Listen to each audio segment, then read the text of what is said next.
Hello, and welcome back to Reconnected with my normal monthly partner here on the first week of the month, Dr. Will Dodson. But also, because we didn't know if Dr. Will Dodson was going to make it, my closest real estate wise buddy, KB from KB Loves Movies. You Welcome, could have gentlemen. just stopped at real. Yeah, All that's these online people, they're not real. They're bots, NPCs. You could have stopped at real. How's This it is going, true. everyone? This is true. Good to see you. This is Will and KB's first time meeting virtually. Yeah, I'm pretty excited about it. I don't know. 3 loquacious people in the same room. What time is this ending? Six of our viewers just Googled define loquacious. Ooh. It's gonna be a crazy night. Posting announcements until literally about 8 minutes before the stream went live. We have almost 100 things to cover tonight. Literally, it's gonna be a crazy one. First, we got to check in with everybody, see how everything's been going. KB, tell everybody about your film journey that's been happening. Ooh. Well, first of all, shout out to our connector, really, not only our friend, our connector, Nathan Jones over at Film Journeys with Nathan Jones. He started his, I want to say like 7 months ago, where he just weekly chronicles everything that he's watching, movies, TV, physical media pickups and all that. And, not to steal a content idea, I just said, I need to start doing that because it's a lot more than just, watching our disc at home. It's streaming. I still stream stuff. And it's also going to the movies. It's going to the cinema and checking out stuff there. So I started doing it this year. It's not easy. It's not easy to get into that discipline of doing it every week. You don't know anything about that, Ryan, do you? Like doing something weekly? Not even a little bit. Never heard of that. No. That Only sounds missed, intimidating. one show in 5 years? Anyway, so I've been doing that, but I did this Oscar challenge. I started the day that the nominees got announced, which was January 23rd, and I went up to Oscar night, and I got in 60 movies. Jesus. So, needless to say, I didn't want to watch a movie until like yesterday. Well, we thought we were going to talk about the Oscars afterwards, but we're probably not going to be able to get to it. So just short and sweet, how'd you feel about the Oscars since that was just this last week? It was nice that there were some categories that were hard to guess. It wasn't like going chalk all evening and just like saying, oh, we know this person's going to win, that person's going to win. A lot of people were upset with Mikey over Demi, but, the substance is a real life story for some people. Yeah. And, I'm happy. You probably saw my IG post where I put the little clip from the Shelf Shock Rewind Awards with Sean Baker showing off his physical media pickups from last year. So I was happy for him. I was happy for Nora. I enjoyed the film. Not his best, in my opinion, but, it's good to get that shine on his capabilities as a director, film editor, screenplay writer. And, it's exciting to see what's next, besides Second Sight drop in Florida Project 4K. So that's and that's one we've had that info for like 8 months now. I've just been waiting for them to make it public. It's nice to hear that it's still coming, but geez, I thought we were closer than just now filming extras for it. So we'll see how long that takes now. Yeah, I don't know. They move at a good clip, but it's just a matter of all the other stuff that takes place, special features. You guys don't know anything about that. So no, speaking of moving at a good clip, how you doing, Will? Did he win? I was watching on Hulu. You missed those last 2 categories, huh? Not to mention everybody that was watching my stream, and I got pulled down by YouTube 3 times. Oh, really? That was a rough night, yeah. Will, what's going on? I want to say to the Oscars, Bernard Hall, Mitzi Gaynor, James Darren, Linda Loving, Tony Roberts, Alan DeLon, Martin Mull, Shannon Doherty, Michelle Trachtenberg, They missed Martin. Olivia Hussey, and Tony Todd. That's what I want to say to the Academy. And Shannon Doherty. Yeah, She was in there. Yeah, gotta say she was in Will's list. I'm happy for Honora, but the Academy can continue to fuck itself. Yeah, that was kind of shocking to miss some of those. Man, they didn't even include Toby Hooper when he died. Oh, you know what? I mean, no, is it the whole? I'm happy for Honora. You know what? Let's just leave it at that. I did not watch the Oscars, as I'm sure you guessed, but I was happy for Honora. Yeah, I prefer Shelf Shock Rewind, which is also 3.5 hours, but has time to include everybody. And no intermission. I'm sorry. Yeah. If you wanted an intermission, you could have left during the Joe Lynch video. I'll give you a teaser though. We're definitely doing a musical number next year. I've already got some people signed up, so we will check that out. Nice. Oh, well, I guess I'm not then. I mean, I can riff with the best of them. I don't have that. Anyways, Will, you got something special you want to talk about tonight? Not anymore. Cool. KB. No, go ahead, Will. Come on. Is this now? This is now, please. Yeah. All right. Well, you'll see some stuff on social media, hopefully, in the next few days. But I'm excited to share that March 26th at the Cary Theater in Cary, North Carolina, will be a screening of Corinne Shatnazarov's Zero Grad, which Deaf Crocodile distributes, with special in-person guest Sam Deegan. And then on March 27th at UNC Greensboro, Sam Deegan will be presenting at the Human Rights Film Festival the great Soviet-era war film Come and See. So Sam's coming down to North Carolina and doing a couple of in-person screenings, and should be a lot of fun. If you're in the North Carolina area, definitely try to come out to Cary on the 26th. I know John Daly will be there helping run things, and yeah. We're within a few hours drive. This is a pretty big thing. Like we're flying Sam Deegan out. We're making a big deal of this. This is going to be a really exciting couple days. I'm glad that Will was able to get this done. I've been working on it for quite some time. Oh, all credit goes to obviously someone's favorite productions. This is one of the producers, but all credit goes to the Media Studies program, the Women's Gender and Sexuality Studies Department, History, Political Science.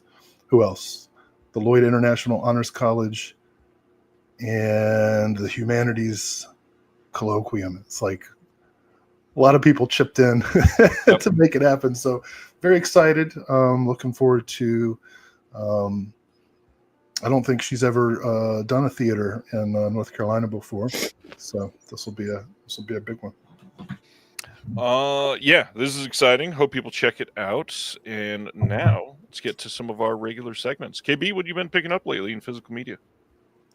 Ooh, well, a lot of stuff, not new, but just a lot of sales going on. Like, I'm scared for the Shout Select sale box to come, because it's going to be quite big. I didn't realize I haven't picked up anything from them in like almost a year, since like JFK. Wow. So it was like, I just started adding to cart before the sale. And then I said, I'll cut down tomorrow. And then tomorrow the sale started and I didn't cut anything. So I can't even remember what I bought, but somebody said, just make a video. I said, maybe I'll make a partial video so other people in the house don't think I went overboard.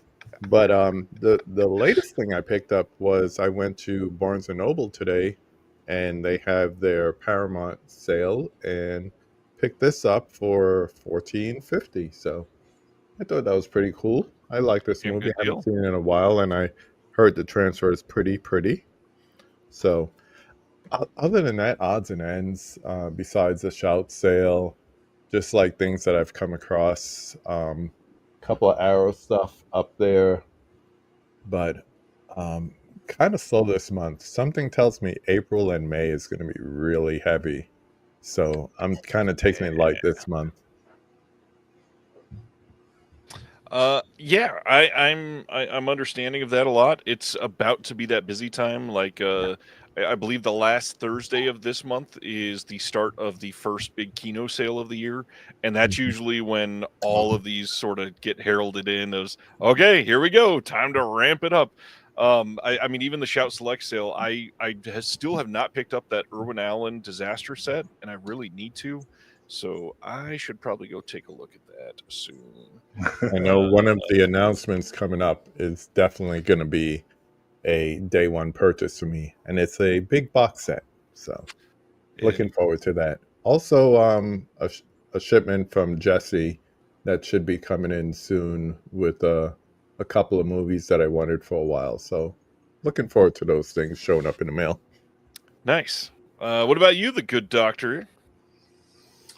Well, let's see. Gosh, yeah. Am I crazy? Doesn't Criterion usually have a 50% off sale in February, and they didn't? It's either February or March, and all indications for this year have been March. So we will likely be having a 24-hour flash sale getting announced here next week or the week after.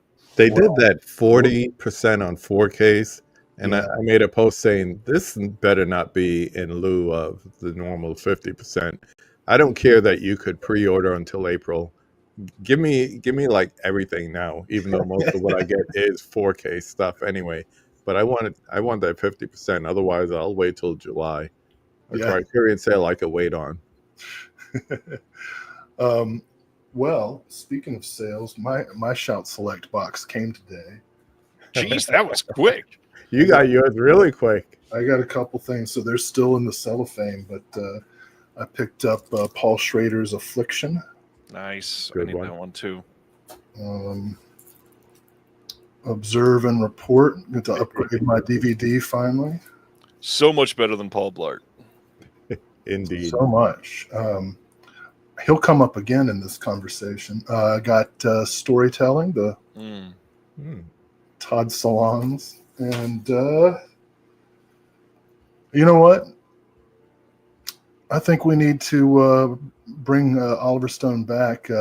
We've been calling him this like crazy Soviet propagandist for all these years, but in fact, he was just ahead of the game. He was paving the way for a new world order. And so I'm excited for the 4K of JFK, and I guess pretty soon we'll all be watching Ukraine on Fire. Which is not a political statement. It's the title of Oliver Stone's last film, although it's probably also a political statement.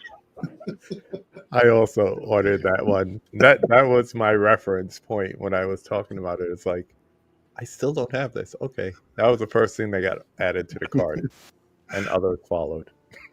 And I got one more thing I'll show. Shout out to Unearthed for the new 4K of The Guyver.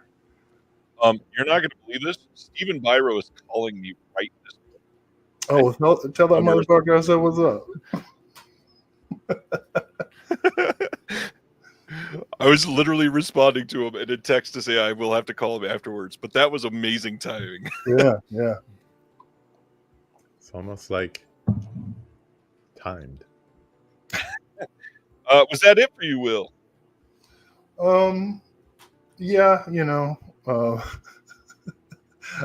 on a budget now. Well, these are all budget titles for me too. First, this came free as a bonus, I guess. I just want to show people it exists. The Blair Witch Project replacement disc from Second Sight came in today. Did they replace it with a better movie? No, it's difficult when it's pretty great to begin with. Damn you. One for KB here because a mutual friend of ours directed it. Hey, where's mine? It's over there. This is directed by Jill Six, who did The Stylist, who is also a Kansas City native. This is out from Dread/Epic Pictures. I never know what to call them because it's Dread Presents and then Epic Pictures is the company. But yeah, this is pretty cheap everywhere. You can get this for like $12-13 usually. Yeah. The writer, Adam Cesar, has his first book, Clown in the Cornfield, the movie is coming out. I think late spring, early summer, and they're going to premiere it at Panic Fest. It's closing Panic Fest April 2nd. Very nice. Yeah. Very nice. And then the last two, Groove had a 4K sale they were doing, and I had two of their Asian titles that had been on my wish list for a long time. Got in Exuma from last year. This is a 4K I had wanted. And then The Man from Nowhere, one that I'd missed and had been looking forward to watching for a while. I just watched that yesterday. Nice. What'd you think? It's good. It's good. It was a blind buy for me. Someone recommended it, and I couldn't even remember who did. And I just threw it on. I was sick as a dog, so I just was up since 4 and watching movies. I watched that, La Samurai, Texas Chainsaw Massacre 2, because I'm still on the fence about getting the Arrow release, because I heard it doesn't play well with Panasonic 4K players. And Tremors, Shape of Water, Wrath of Man, Gerald's Game. I was all over the place. So, well, you're ahead of the game. I was just about to ask what you've been watching. That's pretty great. That's a good list. I've been in a Flanagan and Stephen King mood, so I figured the next thing I'm going to watch is Dr. Sleep Director's Cut, even though it's just Blu-ray. Nice. It's an incredible director's cut. God, I love that movie. 3 hours worth of beauty. Love it. All right, Will, what have you been into? Well, I mistakenly tried to respond to a comment from Josephine, but somehow I'm you, and so it posted to like 18 different social media. I don't know what happened, so I'm not gonna type anything in there anymore. It's funny you mentioned Stephen King. I just finally overcame my reluctance to listen to audiobooks, and so I decided to. You know what? I was like, you know what? I'm gonna listen to The Stand, because I never read The Stand. Well, I've only read like 2 Stephen King books, and I didn't really like them. So, but I'm like, all right, I'm gonna listen to it because it's like 48 hours long. And why is Stephen King so into detailed descriptions of feces? It's like every 5 minutes I got to listen to some like disgusting description of someone's issues. But I'm excited to finally. I only got 20 hours left, and then I'm going to watch both of the miniseries adaptations of The Stand. I'm kind of excited about that. Nice. But that's not what you asked. You asked what I watched this past month. So I'm going to get a couple that I saw. Oh, wait. I might have done this in January. Did I say I saw Lifeline? I don't think you did. Johnny Toe. This is Vinegar Syndrome Archives. Got a nice interview with Johnny Toe, a visual essay by Sam Deegan. This movie was dangerous. It's like all these people are in real fire. It's not. It's awesome. It's like Backdraft without any like worker protections. Very minus OSHA. No OSHA.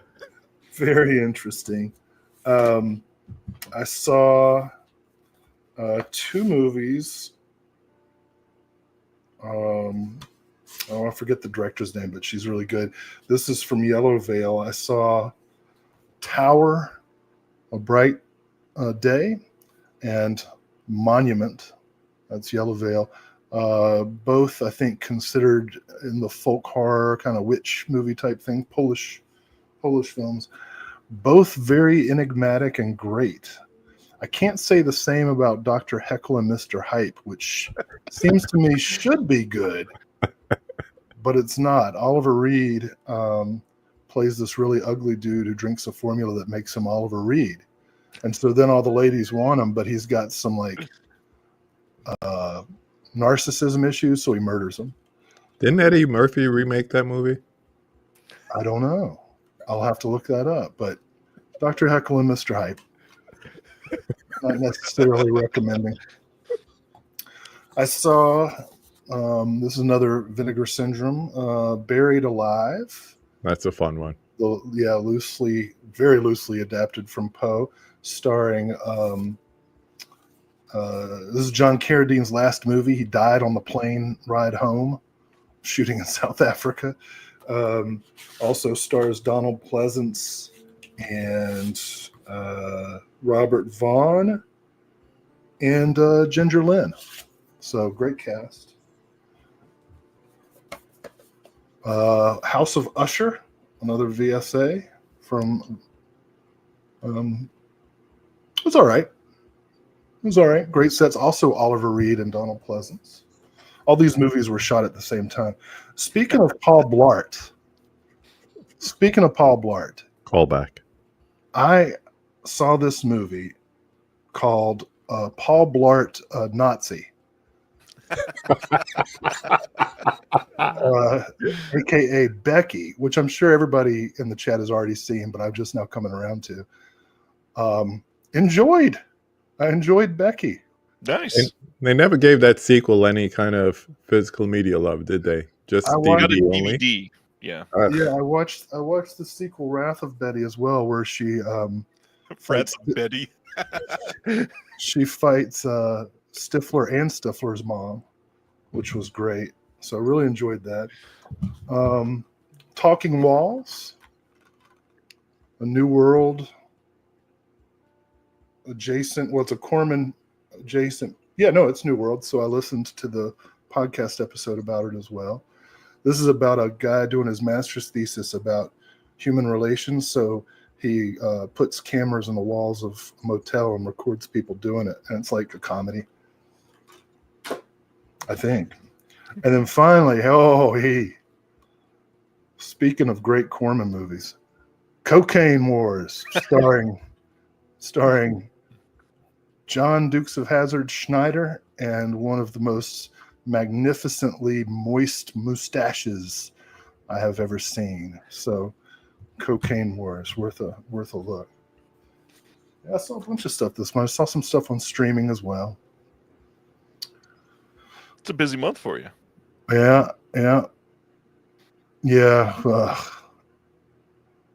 It's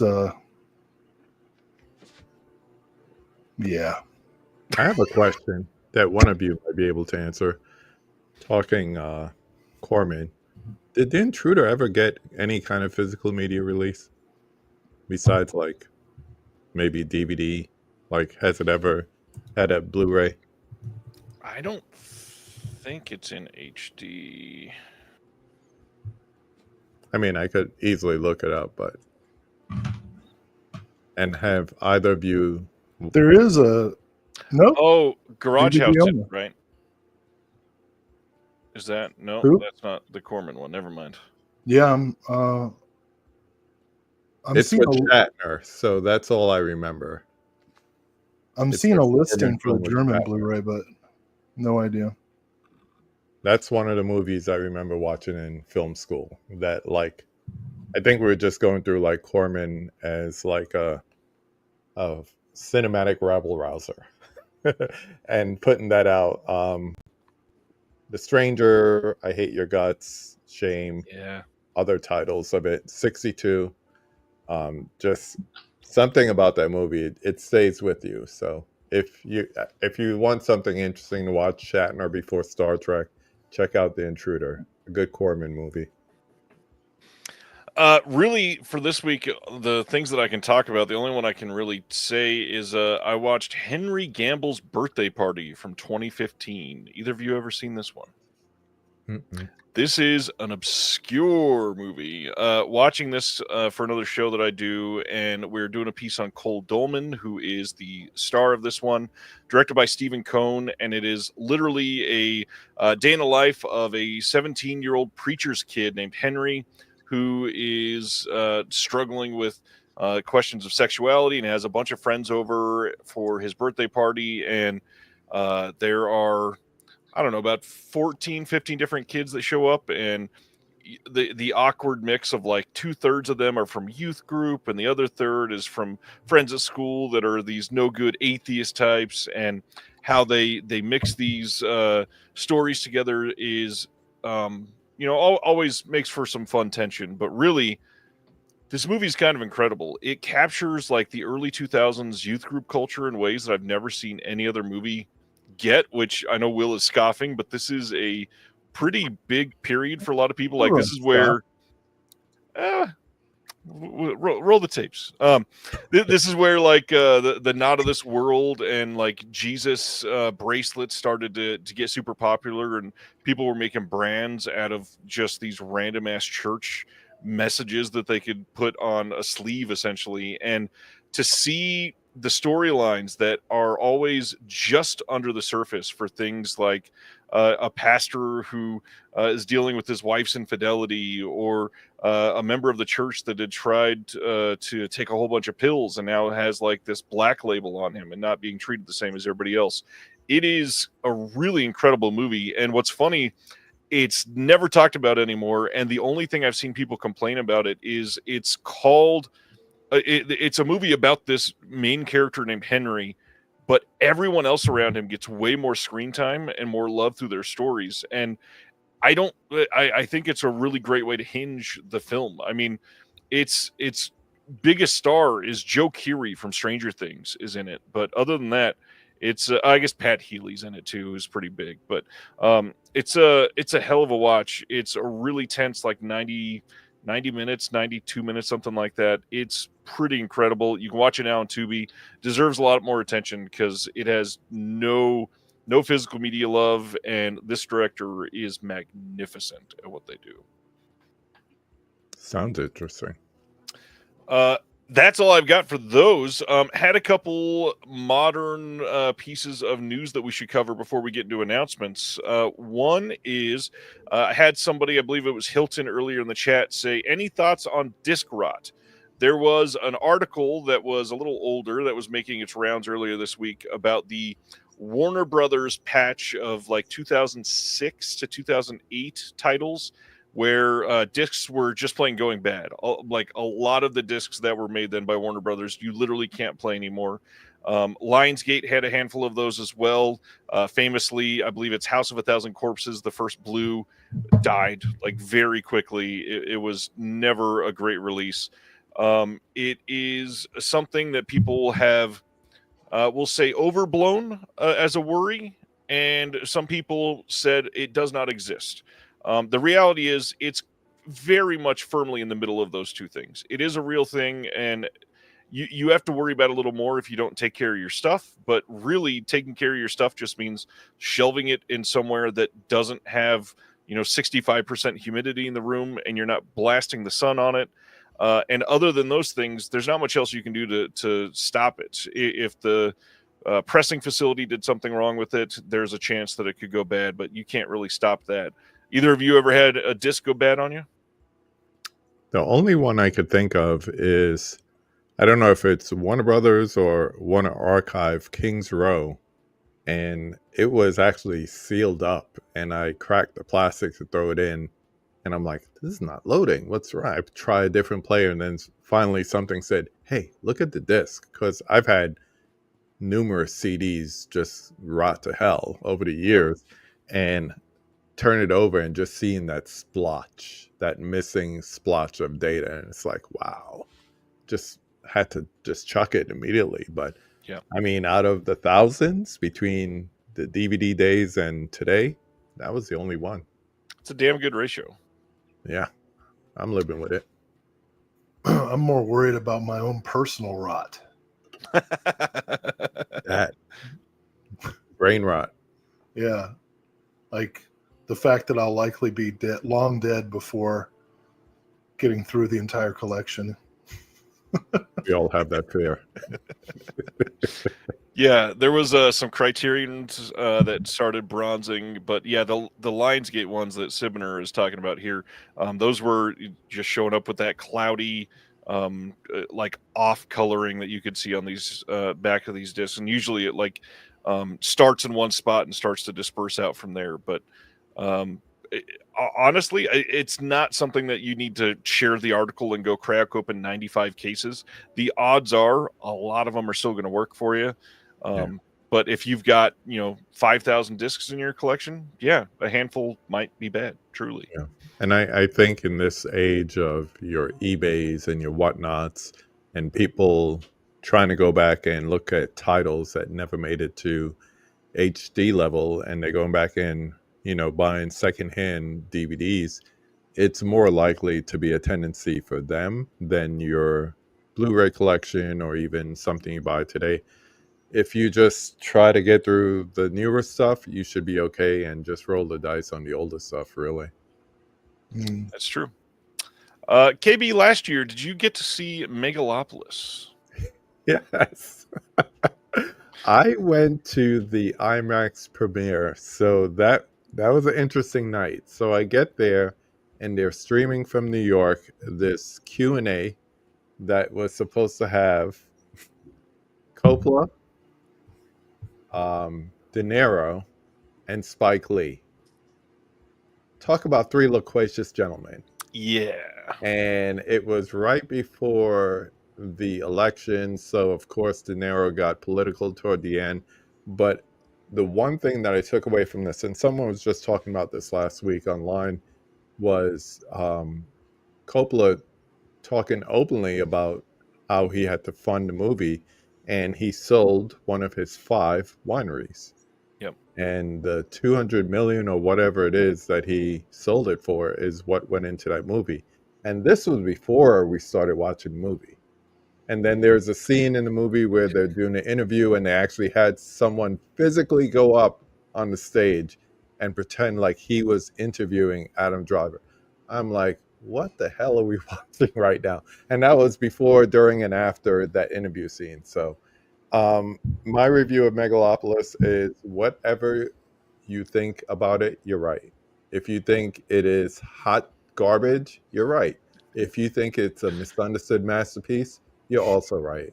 And you think somewhere in between, you're right. You're Probably right. correct. It's all those things and more.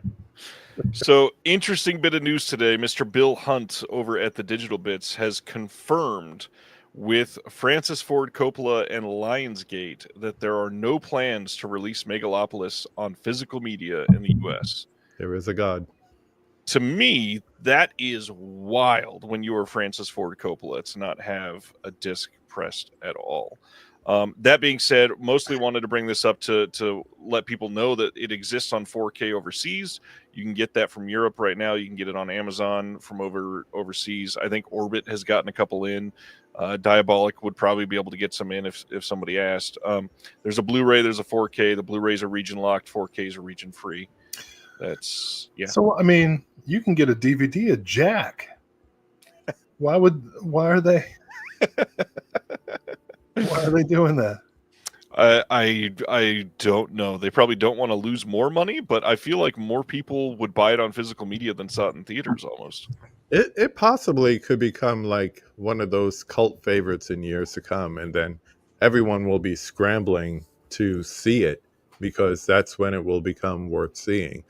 But honestly, isn't it like streaming, like on-demand VOD, anything like that? Yep. So the whole thing is, it's not a matter of him caring about recouping. There you go. There you go. It's not even a matter of wanting to recoup the money or not. It's just a decision made, and I don't know if it's a good one. Yeah, it's an odd choice. I feel like it would have been, I won't say a cult classic, but it's one of those that I think a lot of people would have picked up as a curio piece of, hey, I want to see this. I want to check it out. And it's, I mean, how many people are physical media collectors that want a complete Coppola collection? I'm going to wait until there's a box set with 4 different cuts. You'd be waiting until like 3 years before he passes. It'll be called the Ultra Mega Nanomonopolis. I don't know. The Megaminopolis edition. What the hell? Hey, man. Yes. There was another bit of news we forgot to talk about last month, and I want to say it to help us transition into the movies, because I think it's in a way good news. Sure.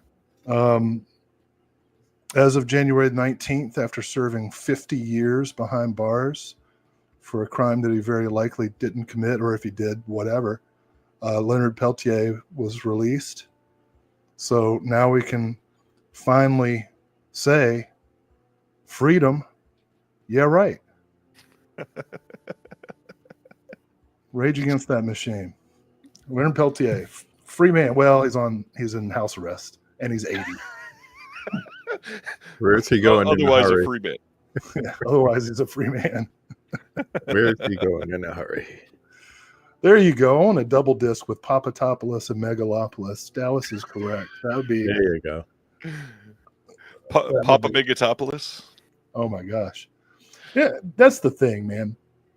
I watch these movies and I think to myself, for that budget, Jim Wynorski could have made 7 movies that were at least as good, if not better.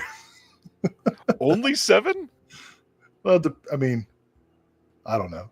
For the Megalopolis budget, he could have remade his entire catalog. I was about to say he literally could have done like 250. All right. Like I said, we've got a ton of announcements to come out tonight. There's going to be a lot of talk around them. If you got questions, throw them in the chat. We will do our best to answer. We're going to do our best to not be here till 3:00 with just announcements.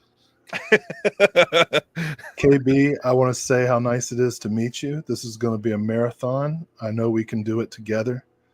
It's getting cold right now. It requires a trinity, I think. Well, let's take it to the Holy Trinity with the UK. And Second Sight was our first announcement of last week. We got the House of the Devil. We had heard that this may have been coming for quite some time. It got a limited edition and standard Blu-ray coming on April 28th in the UK. This is going to have an audio commentary with Ty West and Jocelyn Donahue. And then another audio commentary with Ty West, Larry Fessenden, and a couple others involved with the production. We got a new interview with Ty West, new interview with Jocelyn Donahue, new interview with AJ Bowen, new interview with Peter Falk, new interview with the composer Jeff Grace, new interview with Graham Resnick. There's a making of House of the Devil. There's deleted scenes. And then on top of that, the usual rigid box 70-page book with new essays. And then behind the scenes gallery and 6 art cards. This looks great. Well, I would tell you that it looks great, except strangely, it's not coming up on some screens. Now I'm looking at it on my laptop and I can see the image. But when I look on my TV where it's also broadcasting, there's no image. And I see some people in the chat. They're seeing our faces, thank goodness. I'll try it again. But they're not seeing the film art. Let's see. Is this working now? There's a lag on my TV. Delay. Yes. All right. I don't know what just happened. It literally looks the exact same for Will and KB and me. Yeah. So yeah, House of the Devil. How do we feel about this one? I like it. I think it was a nice foray into learning about Ty West and everything.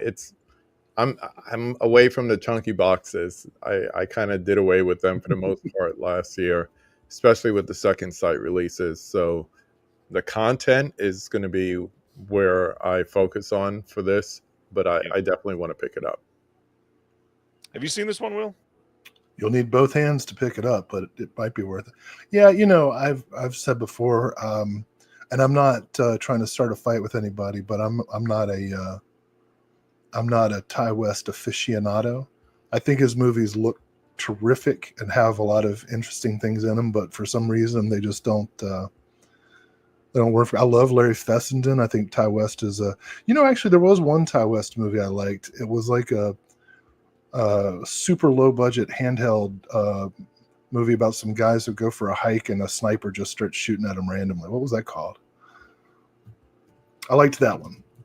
So House of the Devil, no, I probably won't pick that up, but it does look like a great release. Yep. I've been waiting on a good one for this. I like this movie quite a bit. And they also announced The Coffee Table. This is also coming on the same day in a limited edition and standard Blu-ray in the UK. Now, what's interesting, they announced that they were doing this the day after the OCN release came out a couple months ago. and they had announced that it was going to be a 4K release, and then revealed it is only a Blu-ray. So some people were a little betrayed is probably too strong of a word, but we're kind of questioning why that happened, because they passed on the OCN release and waited for this when they may have saved some money and gotten the OCN release. That being said, this is coming with a new audio commentary by Zoe Rose Smith and Amber T. Both of those do great work. Want to highlight that. New interview with the director on this one. New interview with the actor David Pareja. New interview with the actor Estefania de los Santos. New interview with the DP Alberto Morago. I had seen this movie. Oh, I totally should say this has a 120-page book coming with it as well, with the art cards. I've seen this movie. Have you, Will? I feel like you had seen this. Did you check it out? No, I picked it up for the Erica and Lance commentary. Wait, was it Erica and Lance? No, it was just Erica, right? No, it's both of them. Both of them? Okay, yeah. But I haven't watched it yet. I'm glad that this edition takes Coffee Table literally. This is a coffee table release. Trigger Man, by the way, that was the Ty West movie that I liked. See, I've not seen that one. He put out like 2 or 3 before House of the Devil, and I've not been able to see. You know, it's funny. I guarantee you that anybody who likes Ty West on here, who watches Trigger Man, will not like Trigger Man. But it looks like there are several people on here who are not Ty West fans. But yeah, Coffee Table looks great. I'm super stoked for the Erica and Lance commentary, so I'm sticking with that edition. Did you see this, KB? I did not, and a lot of people are telling me it's a little disturbing. So I'm like, in what way? I'm intrigued, but I didn't know about the other release. So this might be something I pick up down the road, or at least see if I could come across it another way before getting the physical media. Remind me, and we'll talk about it. They got Erica on there, so you got a pretty good idea of how it's going to be disturbing. She's got a calling card at this point. All right, then TerrorVision unveiled out of nowhere last Friday that in April there is a box set coming called Shoestring Slashers Volume 1. It's going to include Phantom Brother from 1988, Beware from 1999, and Basement Jack from 2009. All 3 of these movies have a bunch of special features on there. We've got Phantom Brother is a new transfer from the 1-inch master tape for the first ever disc release in the whole world. Got a couple new interviews. There is behind the scenes photo gallery, new subs on this, and I can confirm there will be a commentary on this disc that is happening pretty much as we speak over the next couple days. Had a call about that one today. The next title is Beware from 1999. This one has a transfer from the original tape master. It's got 2 commentaries on there. One, a director commentary. One, a commentary watch party with the cast and crew. Making of Doc, a gas station tour, memorabilia unboxing, and more. And then Basement Jack from 2009 has a brand new HD transfer, commentary with Michael Shelton and Tiffany Shepis. Interview with Michael Shelton, interview with Tiffany Shepis, trailers, and then working on some more special features for that one as well. This is limited to only 1,500 copies. It's going to be in a hard box, and we are unsure if this is going to get a standard edition afterwards. Usually the deluxe box set titles, those for sure get them. This one is not confirmed yet to get one, but we are going to work on it. This is pretty cool if you like low budget slashers. I'm very excited about the supplemental features, especially for Phantom Brother, which I guess we'll talk about in a couple months. But yeah, so were the and Tiffany Shepis, of course, is a national treasure. Yes, I wish you would run for office so that I could waste my vote on her. All right, that is Shoestring Slashers. Any thoughts, KB, or should I continue? No, I like slasher movies, but this would be an interesting trio of movies to check out for sure. Well, and I guess before I change the picture of the next one, really should point out that this is a pretty sweet deal. This is less than $50, but the big thing is if you are a subscriber, you get this as one of your slots. And depending on the title amount that you subscribed at, even if you subscribed at 10, which is the lowest, you're getting this whole box set for $22.50. Wow. That is insanely cheap for this. That's like Slashers on a shoestring. There you go. I mean, $7 for a movie like this is pretty great. That's a shoestring price. Mm-hmm. Yeah. TerraVision is exploding in 2025. I'm in a good way. This is super duper exciting. All right, moving on to Arrow announcements. First one, May 5th on Blu-ray in the UK is I Will Never Leave You Alone. This is from 2023. This one is going to have a newly filmed interview with the writer and director D.W. Meadoff, scene select commentary from the writer and director as well, 3 short films by the writer-director, a reversible sleeve, of course, and then a booklet with new writing by Olivia Nielsen. KB, I feel like this is one you might have seen. Did you get to see this one? I keep looking at the title. It looks and the premise sounds very familiar, but I don't know. I don't remember if I saw this or not. I may have, but it not too memorable if I can't remember if I saw it or not. That's what I keep looking at. I keep looking at the images on the covers there. It seems so familiar, but I don't think I've seen this. Yeah. I don't know. I've got kids, so I have no need to see it. I already know what it's about. Already do that. All right. Next one, we got details on For a Few Dollars More, which is coming on May 26th on 4K and Blu-ray in the UK. That should be what Arrow says to us. You know, for just a few dollars more, you can have the 17th upgrade of the Dollars trilogy. This will have a perfect bound collector's booklet with new writing on the film by Glenn Kenny, Priscilla Page, Ariel Shudson, and Amy Taylor. New 4K restoration from the original 2perf Technoscope negative. It will have Dolby Vision. There is going to be commentary by Sir Christopher Frayling on this, commentary by Tim Lucas. There is going to be a second disc Blu-ray of extras with new interviews with Fabio Malelli, with Mike Malloy, with Giuditti Simi, the daughter of the set and costume designer, with the editor Eugenio Alabiso, with the guitarist Bruno Battisti DeMario, with the singer Ada Delorso, with the Morricone biographer Alessandro De Rosa, new visual essay by Lovely John talking about the soundtrack, a career-spanning hour-long interview with Sergio Leone, never released in full before, some archival featurettes, and a whole bunch more that were just way too many to list. This is easily going to be the definitive release of this film, blowing the Kino release out of the water. I'll tell you one thing. With all those interviews, I'm glad everything's shot super widescreen to accommodate the gesturing. There's going to be so much gesturing in these interviews. The great thing when you pick up a Kino is you don't know if there's going to be another release of it anytime soon, so you get it and you don't care that you don't have all these features. But that second disc is a good reason to, that's not even an upgrade, double dip if you already have the Kino. And it'd be interesting to see what that new restoration transfer looks like as well. Yeah. Lots of details on these restorations coming out too. It sounds like they're going to look freaking incredible. Yeah. All right. Going to the next one from them, the Andromeda Strain, which came out a handful of years ago, getting a 4K upgrade from them on May 12th in the UK, May 13th in North America. Nothing new that was added to the release, but is... Will, I feel like I'm sure you've seen this one. How do you feel about the Andromeda Strain? You know, that's a half a gummy movie.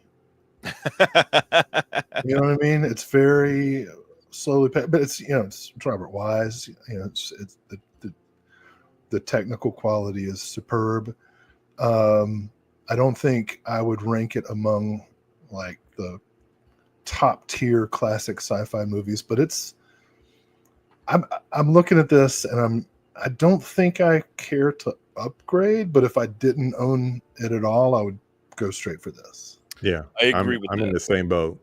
I've seen it multiple times. You know, I'm a big sci-fi fan before getting into like horror and other genres, and it's always been all right for me. It's one of those movies that I saw after late 70s, 80s, and all that. It was one of the ones that I went back to. So when people say they can't watch like movies from the 90s or 80s or anything old, I'm like, okay, so that's what I sounded like. I see it now. So it's just okay for me, but it's not something that I look to see like every upgrade when it's coming out or anything like that. So it'll probably be a hard pass for me too.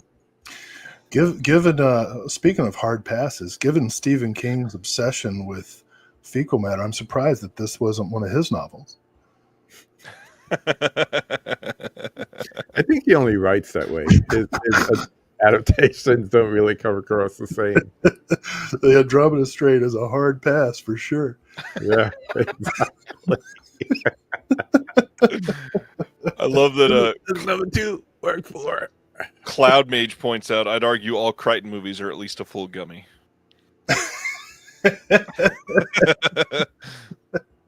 That's how we need to do the rankings. Now that I'm fully into middle age and got my prescriptions, I'm like, that's a. Are we talking 50 or 100 here when we say half a gummy?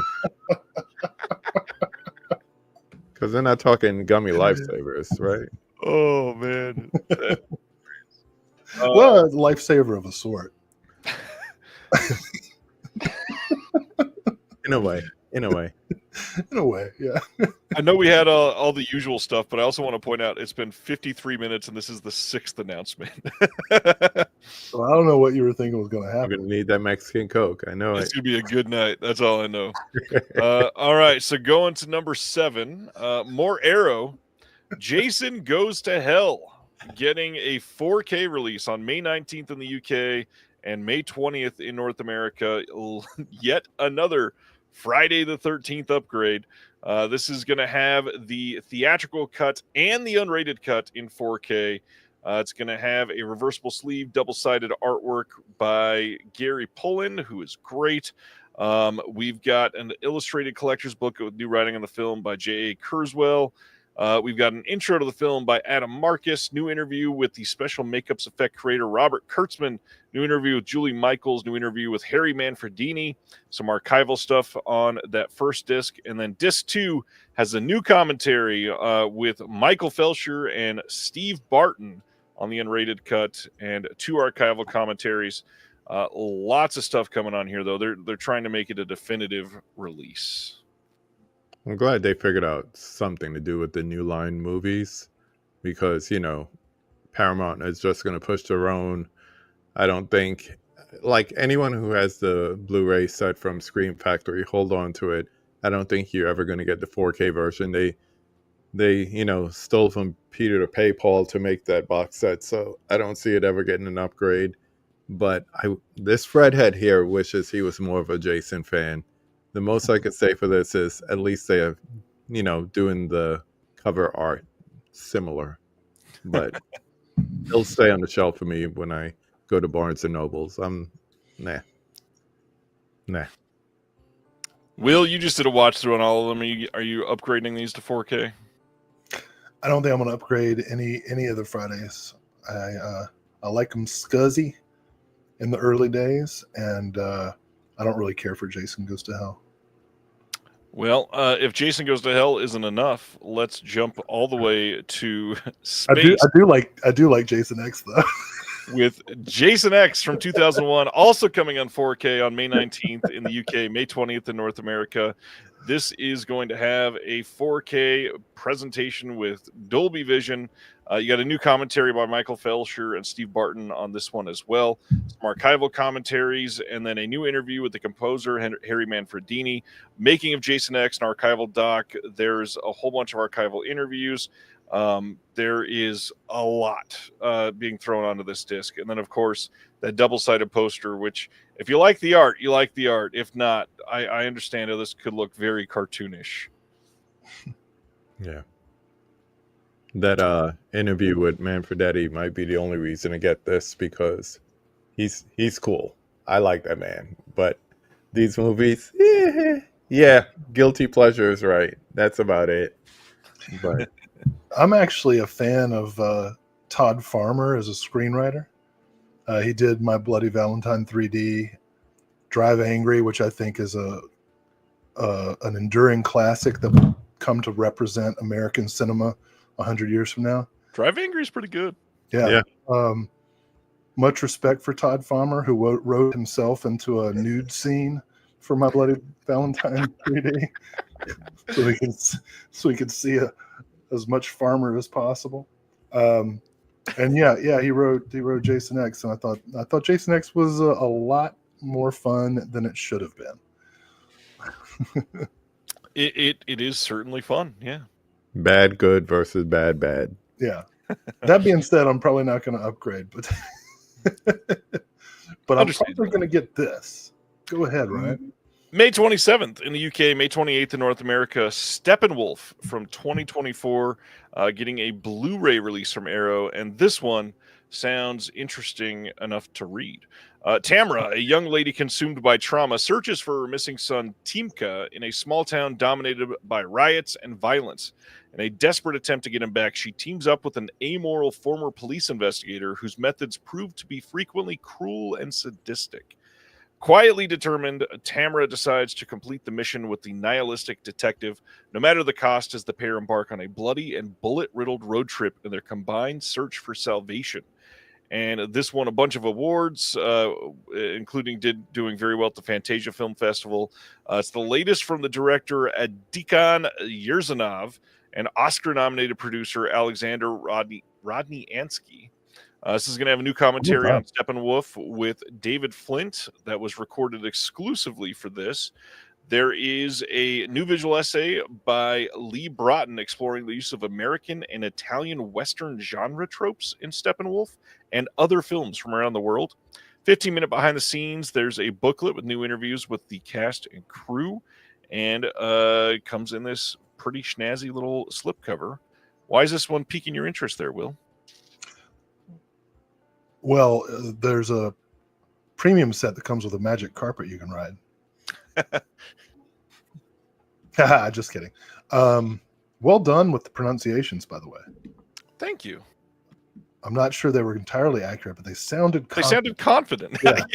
Yeah. That's really all of it. No, I mean, like, it's got all the buzzwords that I like. Sadistic, nihilistic, bullet-ridden. Small town riots. Those are the best riots. You know, where you know everybody by name. As you throw bottles at their head. Right. Like, hey, Bill. I'll see you in church, Mark. You know?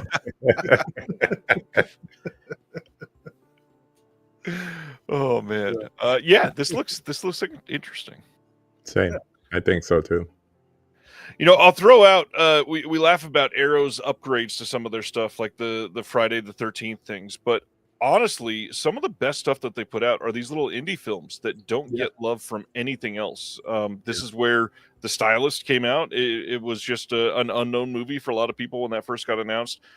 They've done Why Won't You Just Die, which I thought was a hilarious, violent, sadistic, just messy piece of fun. And yeah, a lot of these like young indie horror directors that they give some attention to just kind of kill it on their release. Yeah, I was going to say I didn't mention it because I didn't want to take up too much time. But whenever Arrow has like a sale, I look for what's on deep discount, and I'll blind buy some of the indie movies that I've never heard of just because they're cheap enough to where if I don't like them, I can get rid of. So I picked up a couple of unknown indies this month. The Comic, I got The Stylist, and then I got this movie called Waterworld. In 4K. I'm interested in checking out. Little indie film, yeah. Yeah, I heard that had a small budget. but for real though, that's yeah. Now I didn't see who said it, but somebody in the chat said we made every joke possible about there's some more Steppenwolf title, but we did not talk about Hermann Hesse's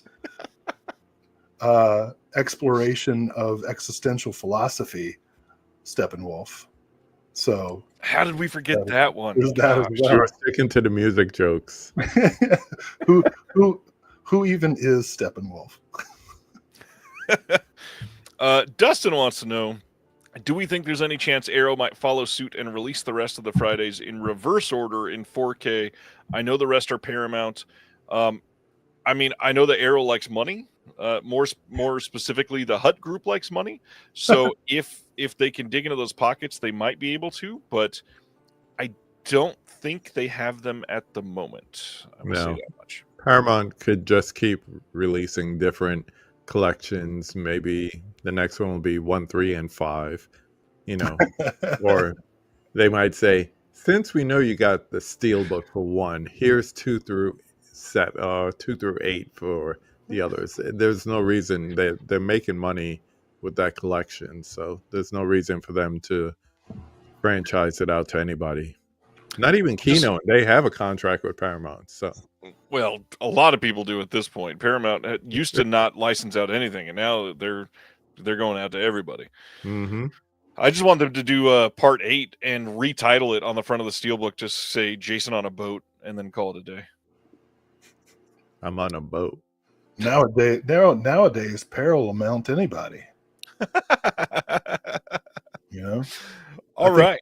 I think it's the post-menopause jolt, you know, that some companies get. That's true. It is quite possible. Paramount probably needs to be more shout selective. Did that work? Shout selective? I think it did.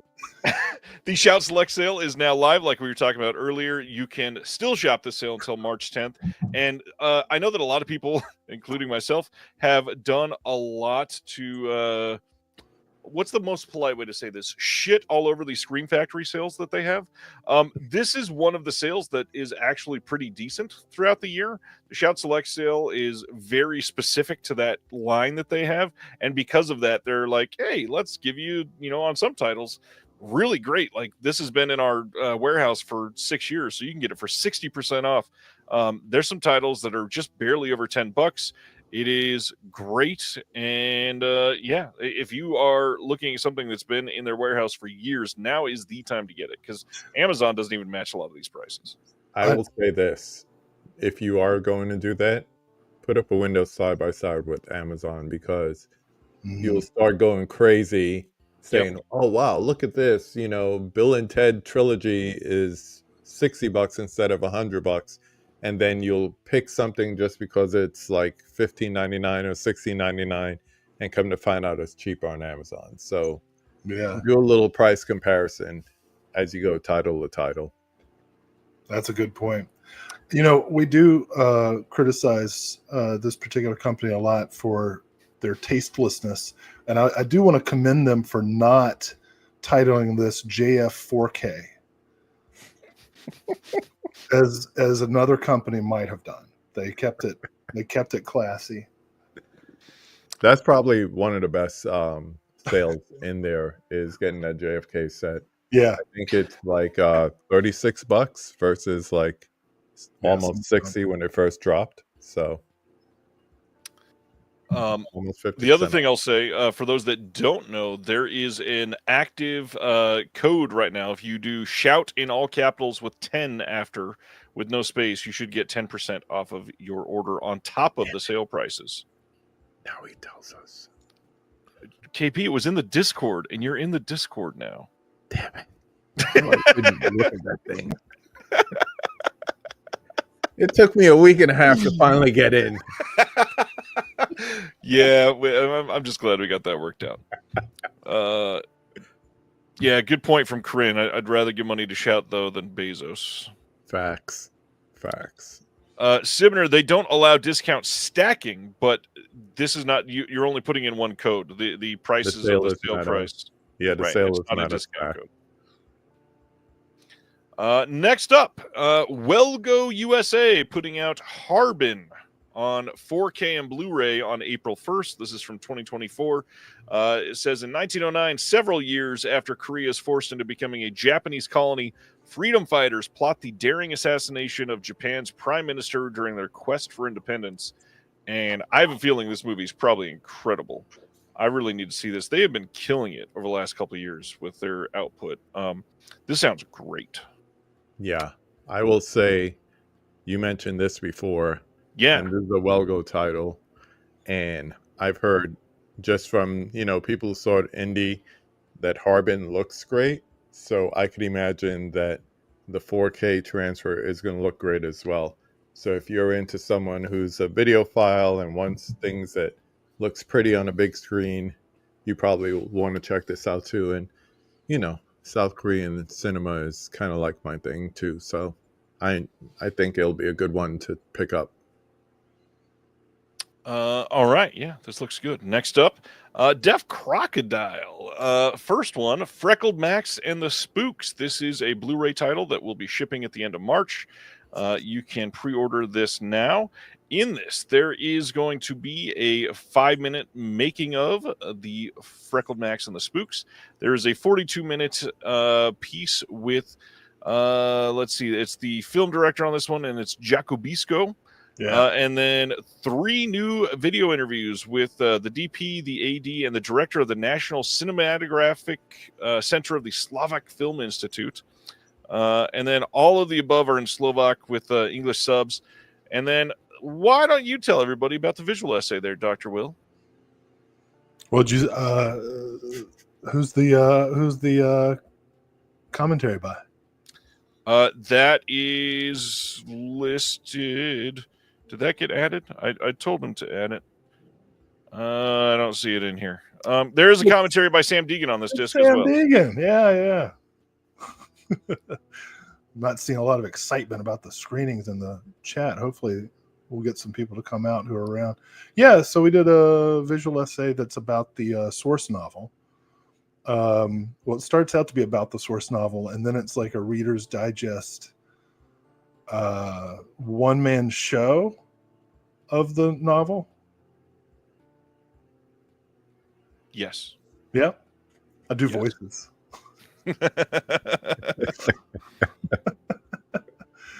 Yeah, it's a lot of fun. This movie is so much fun.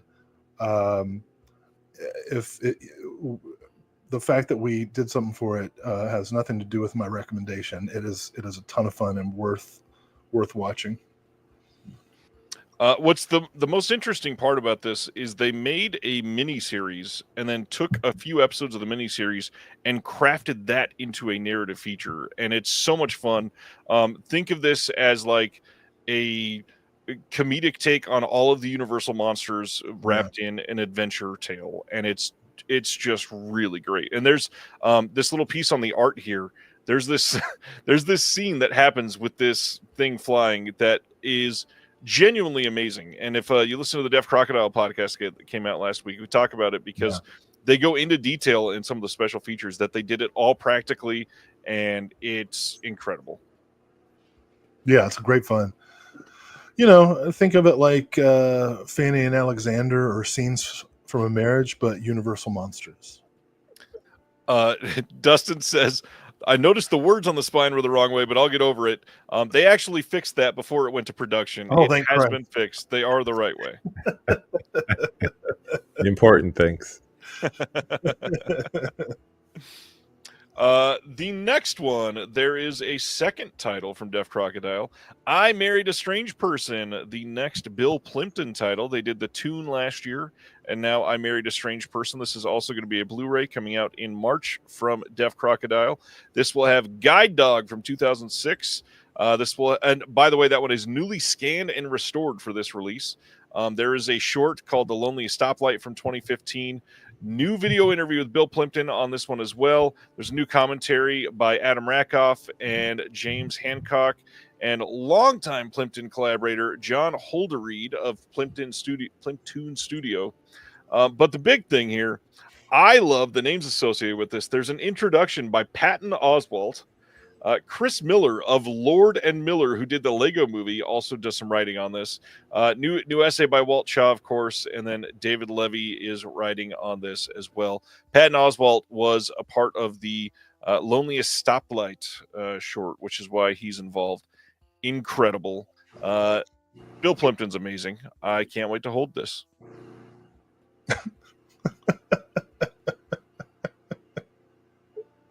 I can't wait for you to hold it either. Okay.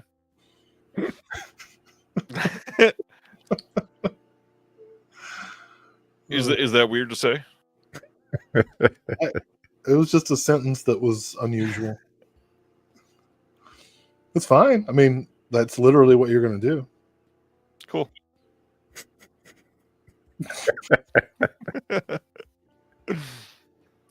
Any thoughts, Bill Plimpton? After you. Oh, I was just going to say, funny material always. So I'm not familiar with this. It'd be interesting to check out. I think it's so cool that we're getting to see his work.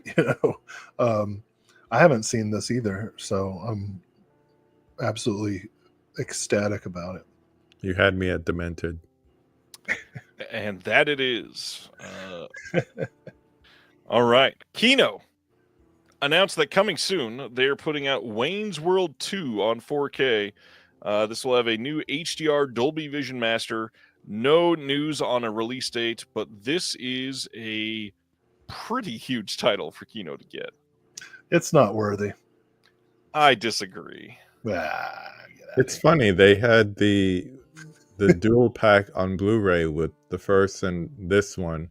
Then they did the 4K of just the first one, and they give 2 to Kino with that same Paramount deal that I was just talking about before. Mm-hmm.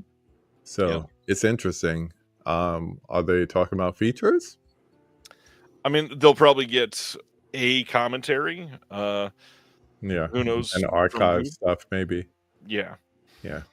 But I had since VHS days. I truly love this sequel. It sounds like Will doesn't. But wait. Before you go to the next one, can I do something? Sure. Oh, now you're supposed to go. I wasn't ready. Supposed to make the transition when he does that. Kino release details. They'd announced this prior, but now we know coming on May 13th on 4K and Blu-ray is Vice Squad. We got some new art coming with this, and then it will be available in a standalone Blu-ray as well. There's new audio commentary with Steve Mitchell, who wrote the book on Wings Hauser. Nice. There's also going to be the archival commentary from Gary Sherman and Brian Frankish. And that is it for new extras. But this is a 3-disc 4K release. Wow. You got 2 Blu-rays with all of the extra features. They're porting over a bunch of stuff from the previous release. If you do not have the Scream Factory release, this is going to be a great way to pick this up. So check it out.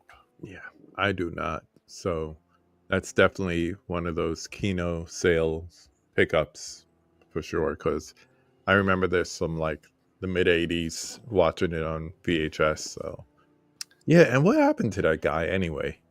Go back to the alternate artwork, which I think is the poster. Yeah, what happened to him? It's a good question. Maybe we find out on that special feature. Well, the real trick is staying alive on the streets. I guess maybe you didn't know.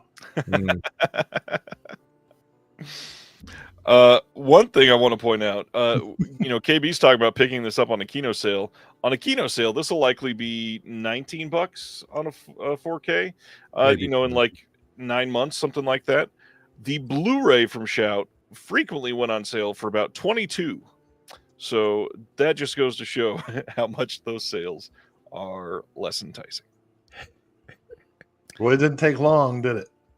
It did not. We turned your back on Shout Factory. All right. We are already in to OCN for this already? one. And there is a lot of stuff to cover. As usual, all these are available to pre-order on the Vinegar Syndrome website. They are all shipping by the end of March. And lots of stuff to cover. So first is Brimstone and Treacle from 1982. This is getting a 4K release. This is originally written for British television by Dennis Potter, and this is supposedly very, very good. I cannot wait to see this. I've never been able to see it. We got a newly recorded select scene commentary with the lead actor Sting and director Richard Longcrane. That's pretty dang incredible. We got an interview with the director, interview with the production designer, Millie Burns, film historians John Deere and John Williams on the big screen adaptation of Dennis Potter, and that is it for this release. Well, I guess for once we can be saying to Sting, I'll be watching you. Will wrote that on Sunday and has been holding it on ever since. I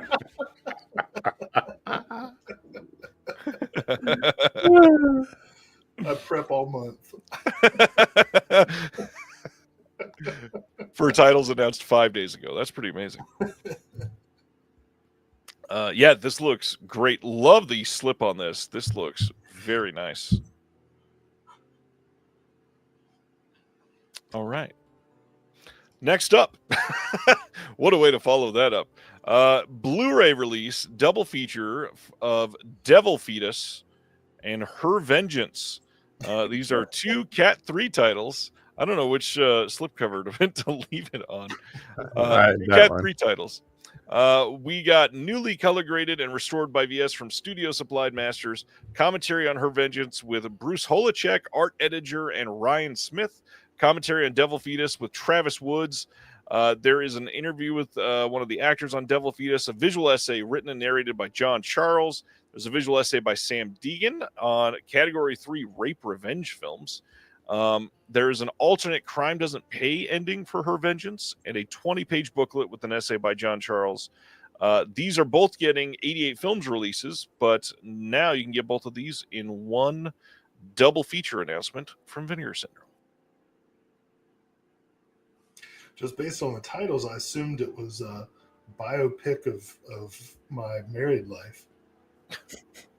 But it seems like it's something else. Will, you should hold your microphone closer to you when you sit back. Like this? Yes, that is better. KB, any interest in Cat 3 Devil Fetus?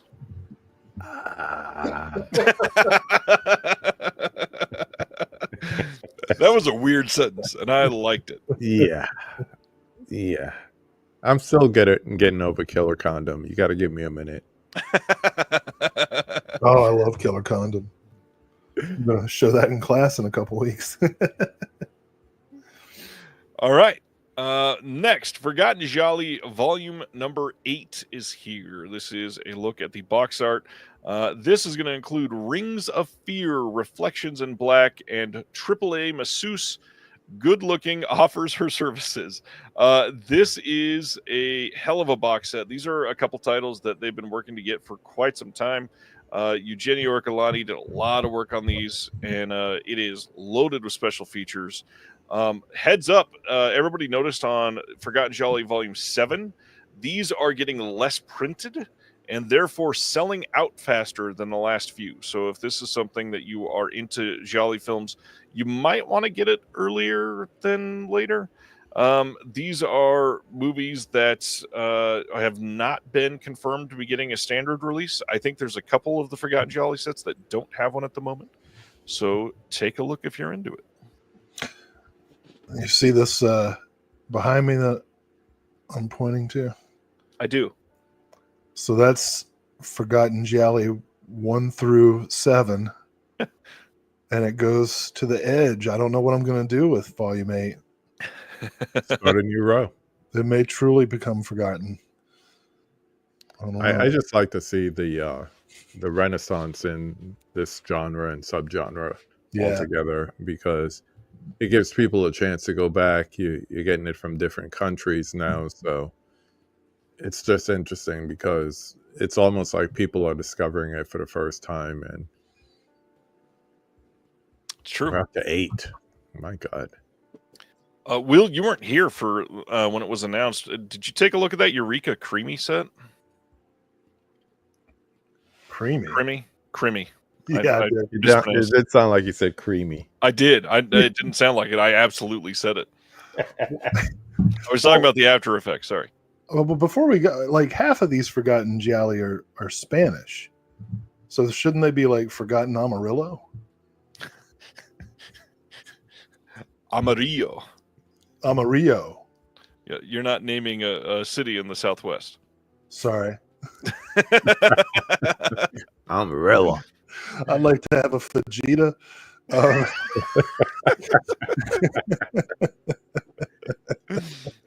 Well, the administration is anglicizing all the Spanish words that we use anyway. So, Amarillo. Shouldn't be forgotten Amarillo. I guess that wouldn't be as marketable. But yeah, that's true. That's true. Anyways, it wouldn't make any sense at all because there are no. What were we talking about? What were you? I don't know. Let's go to the next VS title. As part of their Vinegar Syndrome Labs. Excited. Oh, I'm super excited about the German creamies. The Crimmy said, I feel like you would have been excited about it. So excited. I nearly crimmed myself. Maybe.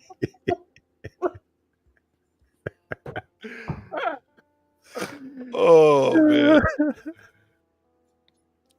Well, the Vinegar Syndrome Labs line is putting out The Belly of an Architect from 1987. This is a Peter Greenaway film starring Brian Dennehy, which many people think this is his best performance. We got a commentary on here with Eugenio Ercolani and Troy. Sorry, I'm just so used to saying Troy Howarth after that. Tony Strauss. There's an interview with the editor John Wilson on Peter Greenaway and The Belly of an Architect. There's an interview with architect Gianpaolo Ercolani, which, if I remember right, is Eugenio's dad, which is awesome. No way. Yeah. This is an excellent looking release. Crazy that they got a Greenaway title. Yeah, what do you think? That was one of the 3 OCNs I ordered day one. So there's my endorsement. All right. Next up, the Cinematograph right now is Last of the Red Hot Lovers from 1972. This is with Alan Arkin and Sally Kellerman. This is going to have a new audio commentary with Nathaniel Thompson and Howard S. Berger. New video interview with the actress Renee Taylor. There is a visual essay by Matthew Zoller Seitz on here as well, and then new text essays by Drew McWeeny, Chris Shields, and Justine Smith. I have heard this is amazing, and I definitely need to see this. Yeah, I guess I'm super happy with the titles that Cinematograph is putting on their imprint, because it's all like forgotten, underseen, underappreciated now, like films that were well received at the time, but not didn't get the home video love. The chunky to borrow KB's word, the chunky size boxes are a pain in my ass, but I love the releases. It's all about that packaging. Yeah, I mean, shelves are not. There's only so much adjustability. Yeah, I need another one right now. This is cool because I remember this as, like one of those movies that was probably pretty popular when it came out. Neil Simon play anything coming off Broadway like that gets an adaptation and opened up for cinema usually did well. So, yeah, but you're right. All those movies that you don't see people talking about, the line is doing really well at highlighting it and giving it some love, putting it in pretty packaging. So, yeah, this looks pretty cool.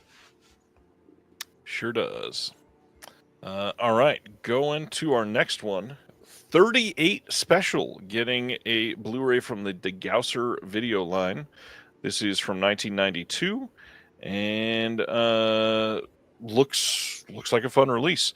This is Mexploitation. It is directed by Miguel Angel Martinez, a.k.a. Miguel Marte, a.k.a. Angel Sancho. We've got a newly transferred, restored from the best surviving tape master commentary track with Pedro Panero Gonzalez, and then a interview with the director as well. I need to see this. This looks pretty damn fun. Well, you want to order it now while the tariffs are delayed. I watched the trailer for this and was like, oh my God. Okay. I don't think I've ever seen a Mexploitation movie. Yeah, me neither. So interesting in comparison. Very interesting. This would be one. Yeah, this looks fun. You've seen like Santo movies and stuff. Yeah. Touche. But no, this one, Not like this. This one's more like a Mexican Dirty Harry. Well, with the. Oh no! I mean, it's not Dirty Harry. It's more like a Charles Bronson type of movie. It's like if Dirty Harry was a telenovela, and with the same kind of budget. How about that? That's based on the trailer. I haven't seen the whole thing, but I will. It was not one of the 3 that I ordered in the first wave, but I definitely want to check it out at some point. Excellent. Then, of course, handful of new merch. They've got the saber-toothed tiger skull shirt. They've got a new variant skate deck if you're into picking up multiple skate decks, I guess. There's also this new cinematograph shirt, which is a decent design. And then they've got this sticker that they did for cinematograph as well. I want the skateboard design on a shirt. I got to ask. Pretty cool. I want to ask the chat, how many people in the chat actively skate? Because I was under the impression, I mean, I think a lot of people in the chat are still young, but not like going out to skate young. You know what I mean? Does anybody out there skate? Anybody out there? Ex-skaters still collect boards and like hang them up like decorations and stuff. So I would see that more in the line. I feel like, more like, that makes sense, KB. More collecting the decks, It's like collector pieces. Oh man, these answers. Craig says I'm unstable enough on my feet. Right. I didn't think Tony Hawk was watching the stream. Everybody who is inspired by mid-90s is like, yep, that was me. Love that movie. All right, over to the partner label stuff. AGFA's release for this month is the AGFA Mystery Mixtape Vault, and a very AGFA-looking slipcover on this one. This says, calling all hairdressers, Pazuzus, and devious elves, the AGFA Mystery Mixtape Vault is a 2-disc, 500-minute odyssey that collects 8 feature-length VHS mixtapes from the crackpots at AGFA, including 2 that have only ever been available theatrically. We'd love to share the titles of the mixtapes, but then there would be no mystery, and what's the fun in that? So grab your tinfoil hat, strap in for a hallucinogenic trip to a found footage wonderland. This is put together by Brett and Joe over at AGFA. You've got 2 discs with 8 feature-length mixtapes preserved from VHS, commentary tracks with AGFA board member Millie DeChirico and AGFA's Jackson Cooper and Brett Berg. And Brett loves stuff like this, so I can't wait to listen to that commentary. What do you think, Will? Full gummy, 100? I think this will require. You got 500 minutes per disc. Yeah, per disc. So is the commentary over the full 500 minutes? I think so. Holy shit! It'll be in there. Somebody will put it in there. Woo. You know, if I had parties, or allowed people to come over, this would be perfect. I do want to experience this. I shouldn't say see it. I want to experience it. Yeah, that's something you experience. Yeah. All right, that's AGFA. Next up is Enjoy the Ride Records, or ETR Media, putting out American Expendables, the films of North American Pictures. I had somebody ask, what's with the action figure? I had to explain, this is the back of a slipcover, sir. This has Lloyd Kaufman as part of it, Debbie Rashawn, John Patrick Brennan, Cynthia Rothrock, This will have a bunch of extras on here, including an audio commentary with the director, extended interviews with a handful of people, additional 24-minute documentary on McLeod, There Can Be Only One, additional 80-minute action film called Fountain of Death from 2006. From what I've heard, this is on Tubi if you want to watch it before you purchase.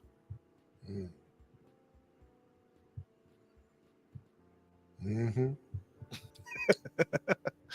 And silence. No, I definitely want to see that. I don't know if I want to purchase it, but Tubi wish list. Yeah, put it on Tubi first.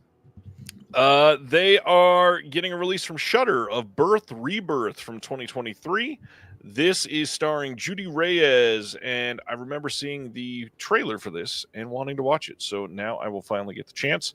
This will have a commentary with Laura Moss, who is the director and co-writer, the exec producer and co-writer, Brendan J. O'Brien.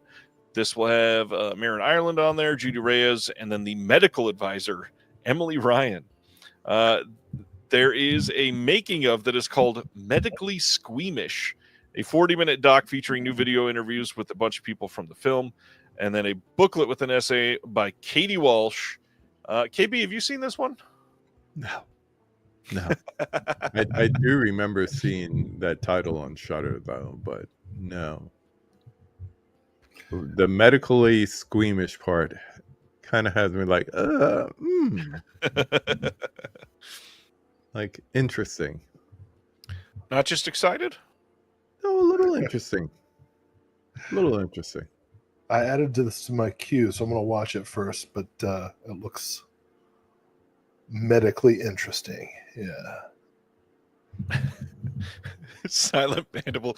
I wish I had hands as big as Vinegar Syndrome, man. I'd like to palm a Blu-ray. That motherfucker can palm laser discs. That's true. He's not even struggling, and he's got 3 fingers all the way across the other side. Next up is from Canadian International Pictures, and that is a Blu-ray release of Cannibal Girls from 1973. We got quite a cannibal theme this month. This says, during a winter road trip, young couple Cliff and Gloria get lost to make an unplanned stop in Farnhamville, Ontario, a snowy small town known as the Friendly City. When they hear the legend of 3 local women with a history of murdering men, they playfully investigate. But to their horror, it seems the killers are still active, police and other locals are complicit, and they're all feasting on the victims. When the cannibals develop an appetite for Cliff and Gloria, they race to get on the road before they get on the menu. Scanned in 2K with the new color grade and extensive dirt and damage repair. There's an alternate soundtrack, new commentary with Paul Karup and Jason Pachonsky, of course. 2 guys in a chainsaw episode on the film with the new epilogue on Canadian horror with Craig Higgins and Todd Coons.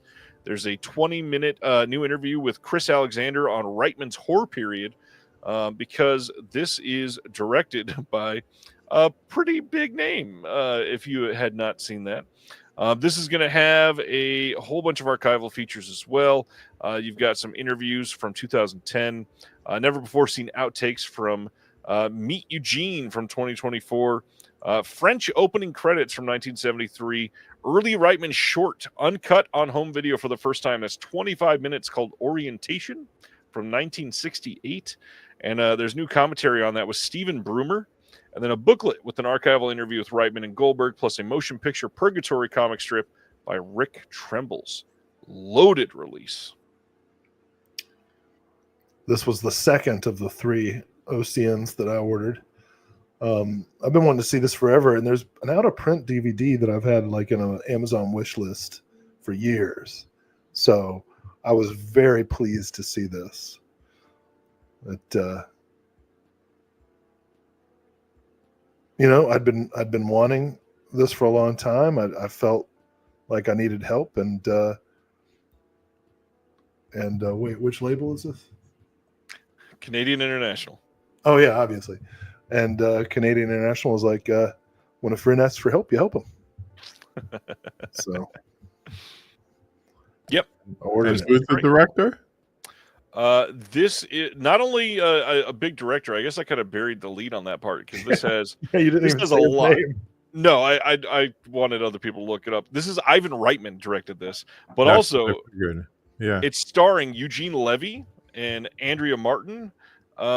There is a bunch of people that would go on to do SCTV and a bunch of comedy stuff later that you would recognize. So yeah. this is a pretty big deal. Can't wait to see it. Yeah, this was I'd say this was right before Meatballs. Yeah. Which makes sense when you think about it. Like, really, Meatballs could be a sequel. Oh, the connotation of that title is a sequel. Prime meat. Meatballs was just a couple 6 years later, so that makes sense. This was really the best time for Canadian exploitation and horror films. You know, the easy government subsidies, grants, and whatnot. And Reitman, of course, went on to produce the first couple of Cronenberg films, and so this was a kind of missing part of my Canadian or Canucksploitation education. So this is one of my favorite announcements of the week. Yeah, there's some good stuff here for sure. Ronnie's funny. If that's not enough cannibals for you, let's go to the Cannibal Orgy. This is the release from Bleeding Skull for this month. Cannibal Orgy and the films of J.T. the Fourth from 1977 to 85. Shot on Super 8 film and edited on decaying VHS tapes in Chicago. This experimental horror movies of late musician and filmmaker J.T. the Fourth, a.k.a. John Henry Timmis the Fourth, feel like an unholy alliance between David Bowie and Charles Manson. This is 268 minutes combined, and we've got preserved from the only VHS masters in existence as the Super 8 film elements are lost. So you've got on here Cannibal Orgy from 1985, Cannibal Orgy commentary, Nightmare City from 1984, and then a whole bunch of shorts. The Cure for Insomnia, Destructo Rock, In the Can, Every Dream Home, A Heartache, Sunday Morning, Song for Suzanne, Destructo Rock Live, Killer Shredding, I Love You, and reel-to-reel footage. It makes sense that a Cannibal Orgy would be shot on Super 8. This looks like a cover-up for Snuff Films. That's all I think. In other words, KB ordered 3 copies. Yeah, exactly. I tell you one thing, there's no way around it. You go to an orgy, there's going to be some awkward moments. But if you go to a cannibal orgy, let me tell you, you got to think twice before you let people do certain things. That's right. You know what I'm saying? Oh, you have a fetish of biting, or do you? I'm looking for grandma over here. Take those things out.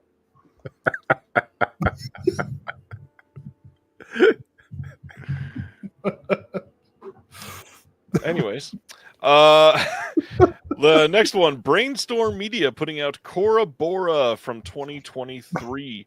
This is directed by Hannah Pearl Utt and has Margaret Cho and Chelsea Peretti and Manny Jacinto and a couple other names in this one. So I'll have a commentary with the director, the writer, the producer, the exec producer, and a booklet with new writing by Sarah Clements. Anybody getting this one? I don't feel like I should make any jokes about it. Never heard of it, but comedic people in it. Chelsea is funny to me. Chelsea's great. Yeah. All right. Even though her brother's a union buster, I'm not going to blame her for that. That's such specific information. It is. He owned the Daily Beast and he busted their union. Anyway, it's fine. All right. Next up is The Dish and the Spoon. Now, this one's hilarious because last week we announced a Music Box Films title on the show, and I pointed out how long it's been since we saw a Music Box Selects title through Vinegar Syndrome on the website. And then the next week, they announced one through OCN. This had been literally like a year and a half. And now here it is, The Dish and the Spoon. This is from 2011. The big deal, this is starring Greta Gerwig and Ollie Alexander. Some big names there. So we'll have deleted scenes and outtakes, South by Southwest interview with Greta Gerwig and Ollie Alexander, location scouting featurettes, and then The Whale by Ollie Alexander. Love me some Greta Gerwig. You know what's so funny is that title seems like it could have been one of the Chronicles of Narnia. You know what I mean? Yes. It seems so fitting. I mean, obviously it's not. Is this Mumblecore? Is this like pre-Mumblecore? Well, no. Mumblecore started almost a full decade before this. So it seems like a Mumblecore title for sure. Yeah. For sure. And Corinne says, "Oh God, I hate this movie." So, uh-oh. Some Christian lion shows up in the middle and like has his hair like flipped over and like, woo, woo. Just to be clear, I'm not sure everybody knows that Greta Gerwig is directing the new Chronicles of Narnia. Just want to make sure that. Yes, that was the joke. Okay. This one looks pretty incredible. Connie this month announcing Kiss Up Mata from 1981. Kiss Up Mata, or also known as In the Wink of an Eye. This says, one Sunday in November, Mila announces to her father, Dadeng, a retired police officer, that she is pregnant, asking for permission to marry her co-worker, Noel. The news further tightens as Dadeng's... I read that wrong. Or no, it's spelled two different ways in the copy. Thanks, Vinegar Syndrome. Unreasonable expectations for a dowry are not met, and he exhibits an increasingly authoritarian streak. The couple marries, and soon Mila's father begins a game of exclusion and manipulation in the hopes of reasserting control over his kin. This is from 1981. Is showing a 4K restoration. There's an introduction and select scene commentary by the director, an intro by the director, and then a handful of interviews, and then an actor remembers with Manny Reyes, 8mm behind-the-scenes footage, and then a booklet with archival set photos and writing on the film. Had to get this one. Yeah, that's going to be on my next wave.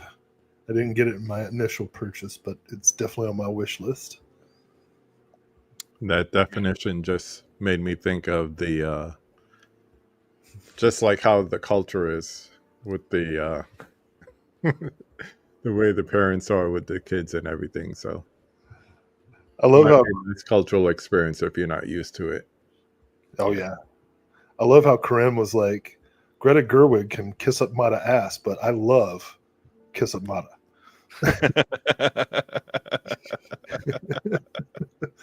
Way to go, Corinne. Next up is Saturn's Core putting out Lydia Lunch, The Gun is Loaded, and Road Ranch from 1989 and 2012.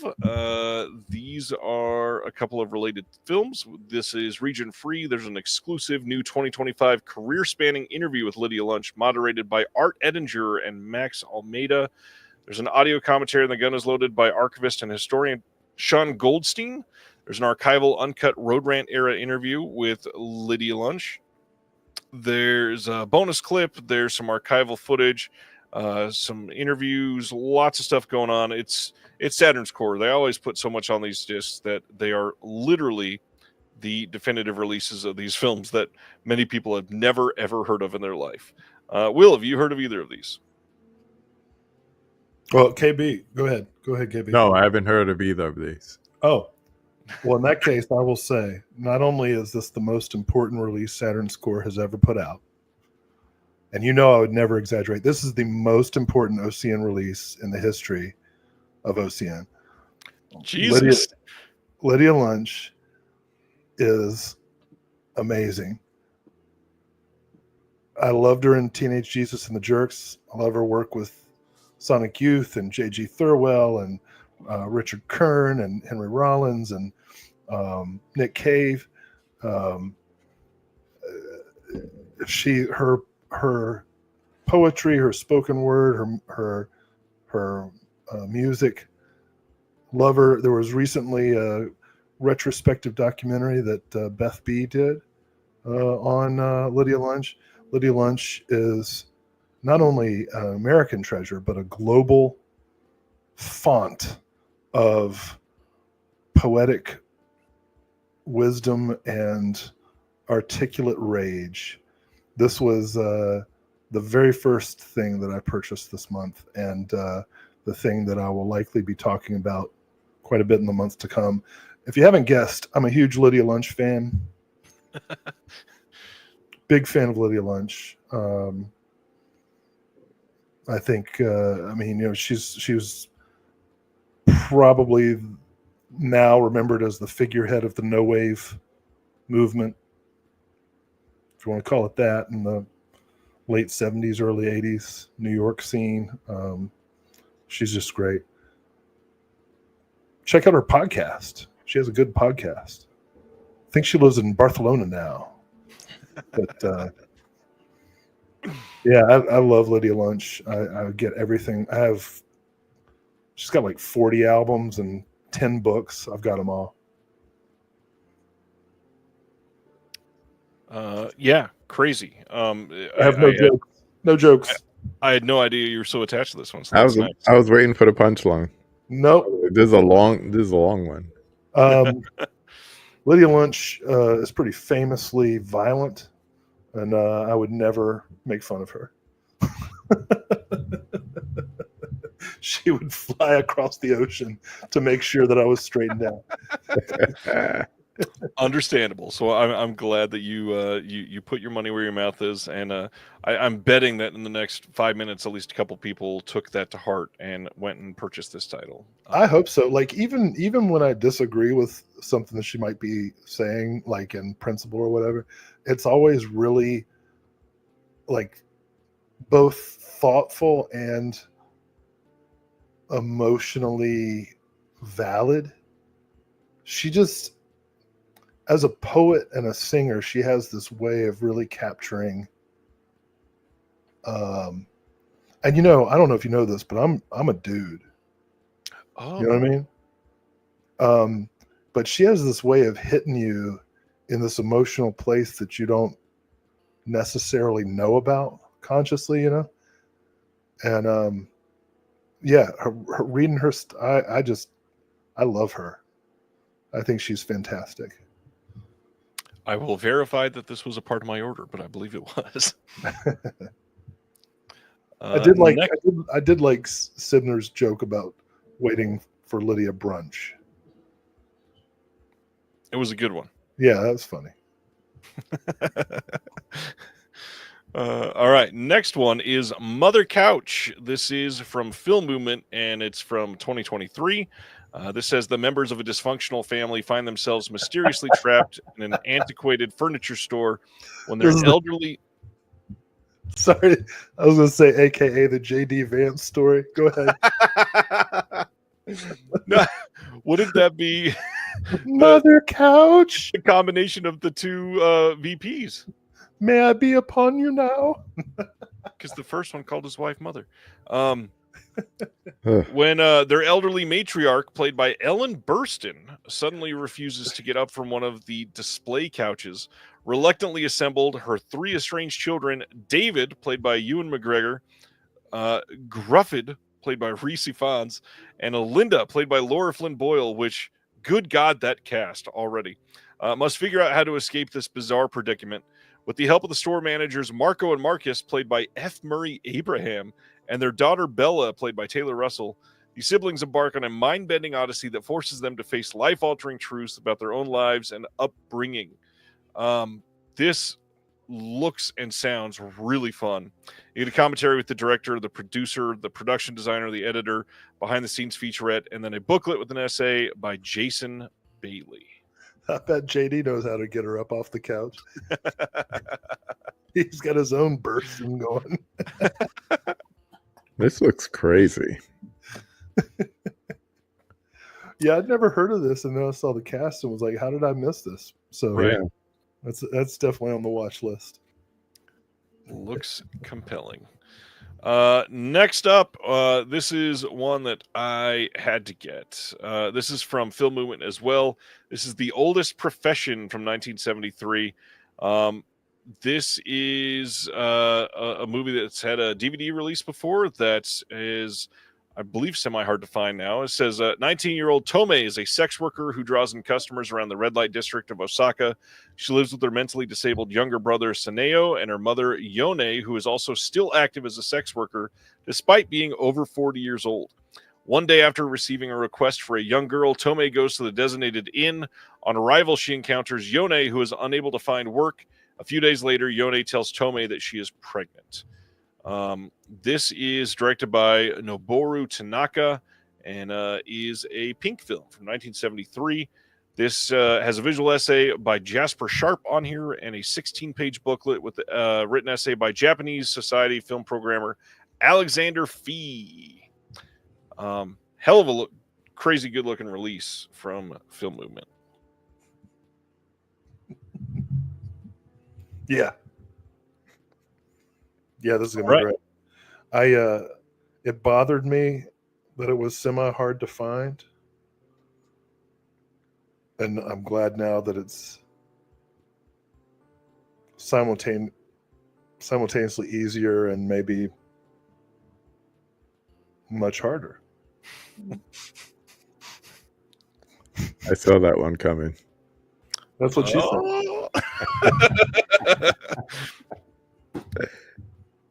All right. Next up is the first of a couple Bruce LeBruce titles. Already. I'm sorry, audience. Already.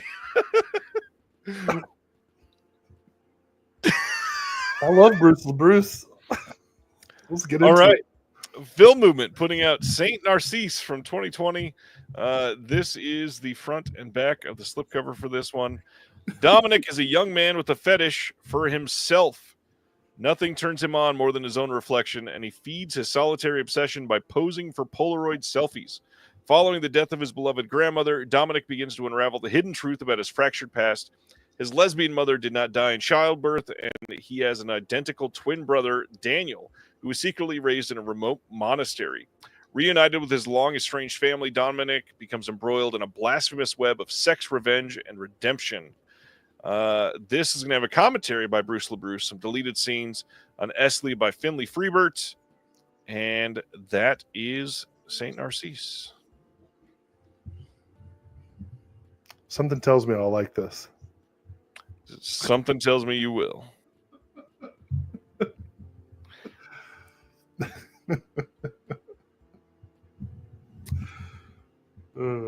Nothing from you on this one, KB? Leaving that one alone. Not touching this one with the... Never mind. Not even with Wills.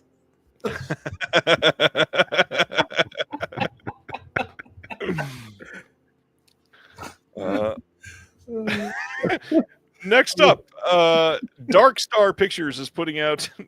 Man, these are weird coming back to back. Sapiosexual and the Taboo Family Secrets double feature from 2024. These are both directed by Deborah Twiss. It's a combined 195-minute total runtime. You get an audio commentary from the filmmaker on both movies, a photo gallery, and a behind-the-scenes. I know nothing about these. Well, it will reveal the secrets. That's the whole...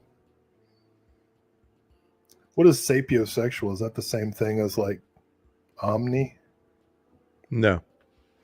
Someone who gets sexually aroused by someone's intelligence. Oh. I love how you looked put off by this, and you're literally Dr. Will Dodson. I was about to say, usually found at universities. I'm not Saint Narcisse. But you're surrounded by sapiosexuals every day at work. Oh, man. Oh, man, I hope not. Ugh.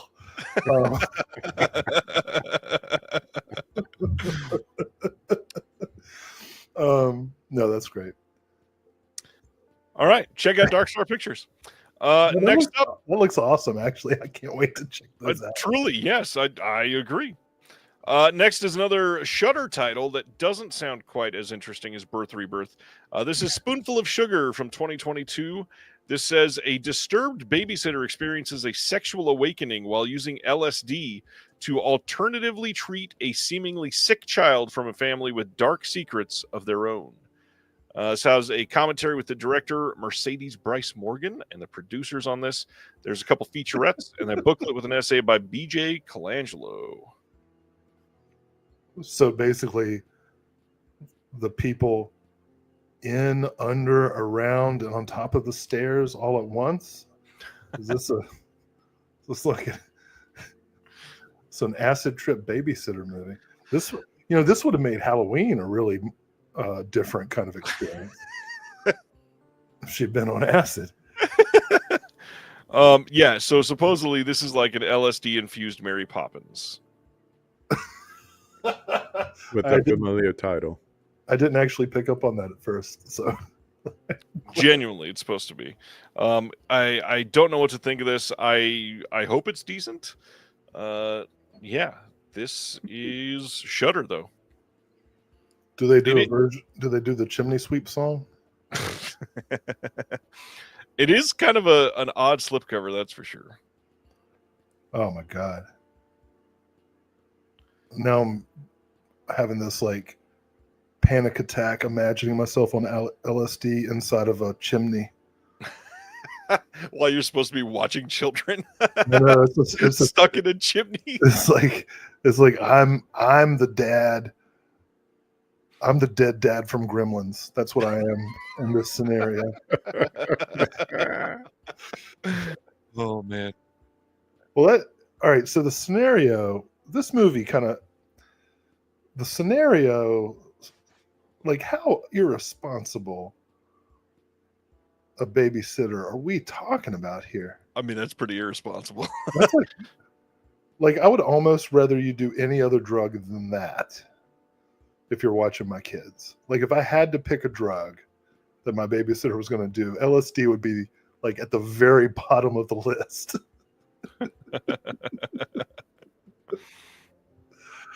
Okay. Off we go. Off we go. Sweet Dreams is the next title from Decalogue. This is that one. This says it's a sharp-eyed satire set on a sugar plantation on an Indonesian island in the final years of the Dutch colonial era. Ana Sendijarevich. Ana Sendijarevich's hey shush. Second feature is a potent reminder that European colonialism did not come to a tidy ending in the innumerable countries it affected, to say nothing of the neo-colonialism still impacting much of the globe. Instead, Sweet Dreams provides compelling evidence of the mess these wider historical forces make in the lives of the characters within the volatile microcosm the director portrays so vividly. This was the Dutch submission for the Academy Award for Best International Feature in 2024. It is a Region A lock title. There is a booklet with an interview with the director and a featurette called Strange Times. This looks interesting. Yeah.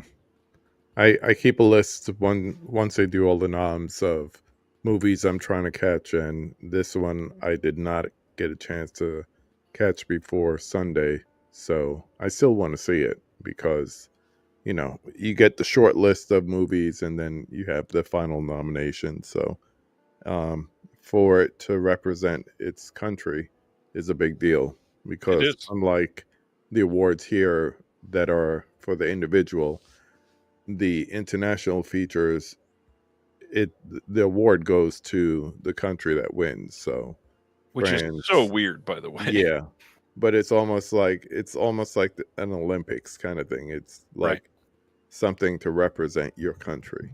So, I want to check it out. Yeah, looks really great. Well, who am I to disagree?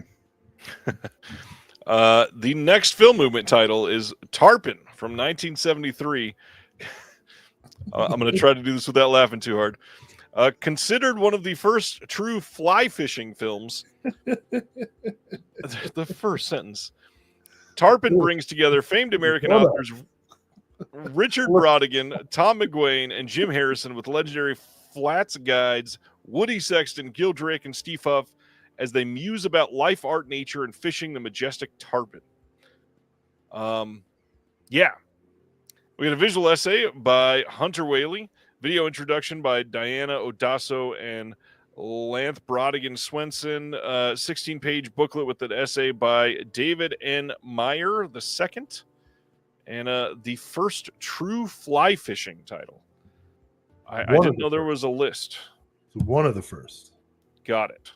You know, one of those names is like somebody's Michael Jordan in the world of fly fishing. So, well, Jim Harrison, of course, novelist, wrote Legends of the Fall. Many other, River Runs Through It. Yeah, you guys got it. The other names I'm not familiar with, but I'm going to assume this has a lot to do with homosocial friendship. As it should. Bunch of dudes who don't know how to talk about their emotions standing silently fishing. Dudes just being dudes.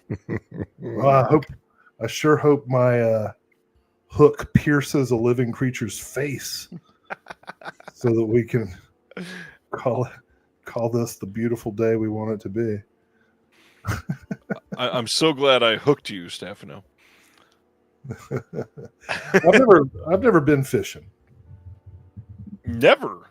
No, my never been. Oh, and it's only 54 minutes. I did not see that. Oh, that's true. Yeah. That's the shortest fishing trip ever from I mean, it's fly fishing, so I don't know what that means. Just a lot of movement. There's movement. I thought you're supposed to be still. In a different type of fishing, yes. What other types of fishing are there? Deep sea. Pier fishing? For compliments? Is that where you try to get fish who have a fetish? Stream fishing? Cat? Catfishing. Both the traditional and the modern definitions. The closest I've come to fishing is when I was a kid. I read that book Hatchet. That's the closest I've ever come. It's good. You should try it sometime. Yeah, I'd like to. No, if somebody wants to go with. How's the fishing in where you live, Kansas City? Yes. Landlocked. There's a couple rivers. They run right through it. Oh, well, a trout that. Let's go to the next title. It's the next Bruce LeBruce, The Visitor. That's what I call it. All right. Oh, Will. KB.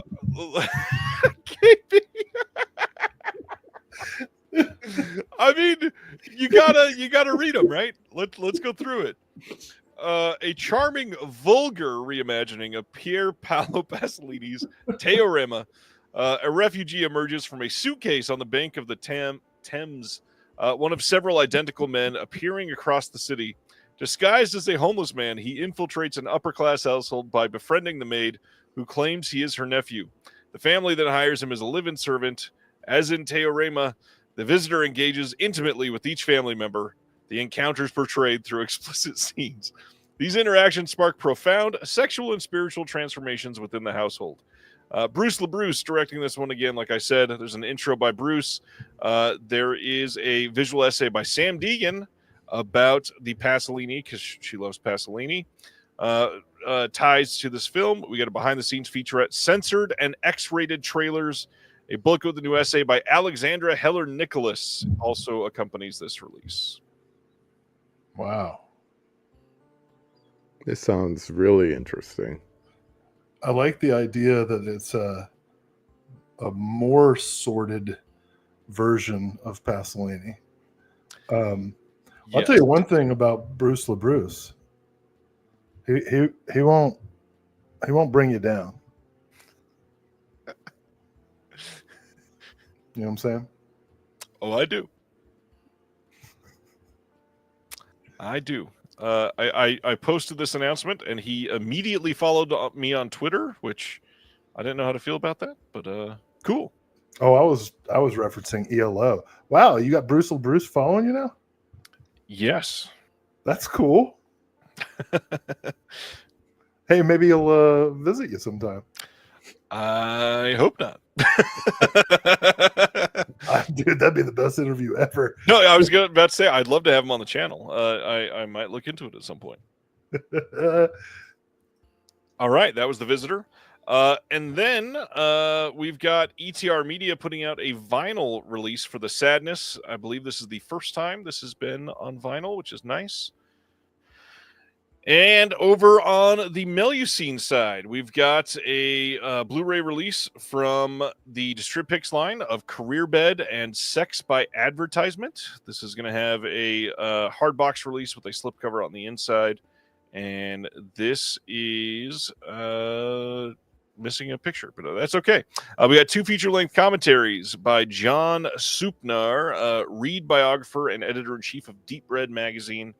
And that is it, since this is a double feature. That is the bulk of what you get.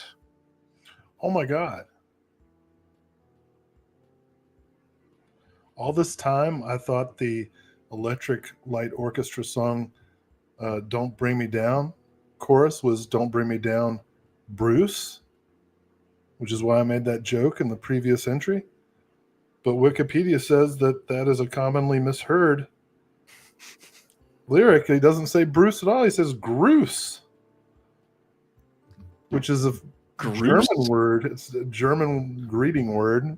One of their weird-ass words. So I apologize. My ELO reference must have confused people who know the lyrics properly. I was confused, yeah. What is this? Oh, this is another prostitute. I'm sorry, sex worker. Yes, this is from Distribpix. And really, I don't know either of these 2 films, but wanted to point out how interesting it is that we were told that Vinegar Syndrome couldn't have adult titles on their homepage, which is why they needed to go open the Melusine site. But they're advertising all of the Distribpix titles, which are adult titles, on the Vinegar Syndrome website. Well, these are softcore, aren't they? Pretty sure. Know. I mean, so I know. They draw the line at penetration. Well, I don't know about drawing lines, but I think they cut the camera off. They cut the. Yes, I do believe Something Weird put out both of these way back in the day. Yeah, I think these are softcore. Yes, they are. Either way, it's odd to me that they would say that, and then Melusine titles get advertised on the homepage still. It's a weird way to make that distinction. Just the Distribpix. The Distribpix are all softcore. They're just crop art. Who cares? They're by websitual. I don't even know what this means, but Jesus, Sibner. I don't know how to feel about that comment. Next up is All Night Long and Tapestry of Passion. This is coming as part of the Picorama line. These are from 1975 and 76. Newly scanned and restored in 2K from their OCNs. And you've got the trailers on here for both of these. I think one or both of these had a VS DVD release. Do you remember that, Will? Yeah. I don't know what it says about me to nod like that, but yeah. They were a double feature on a DVD. I haven't seen either of them, so I can't attest to their quality. But I heard this one's a winner of the best erotic film. From who? Is that a shelf shot category? It doesn't say. It's on the cover. Oh. I was just thinking, that should be you don't have a shelf shot category for we've talked about it actually. Yeah. We have Who's we? The people that were on the committee. We talked about doing it. I guess I wasn't on the committee. You weren't. We'll talk about that after. I don't feel like I need to talk about it. I've discovered where I am in the. This was 2 years ago. Okay. All right. Anyways, next up, this was temporarily available on the Mail You Seen site that you could get for 3,000 points, and literally sold out before I even got done posting the announcements.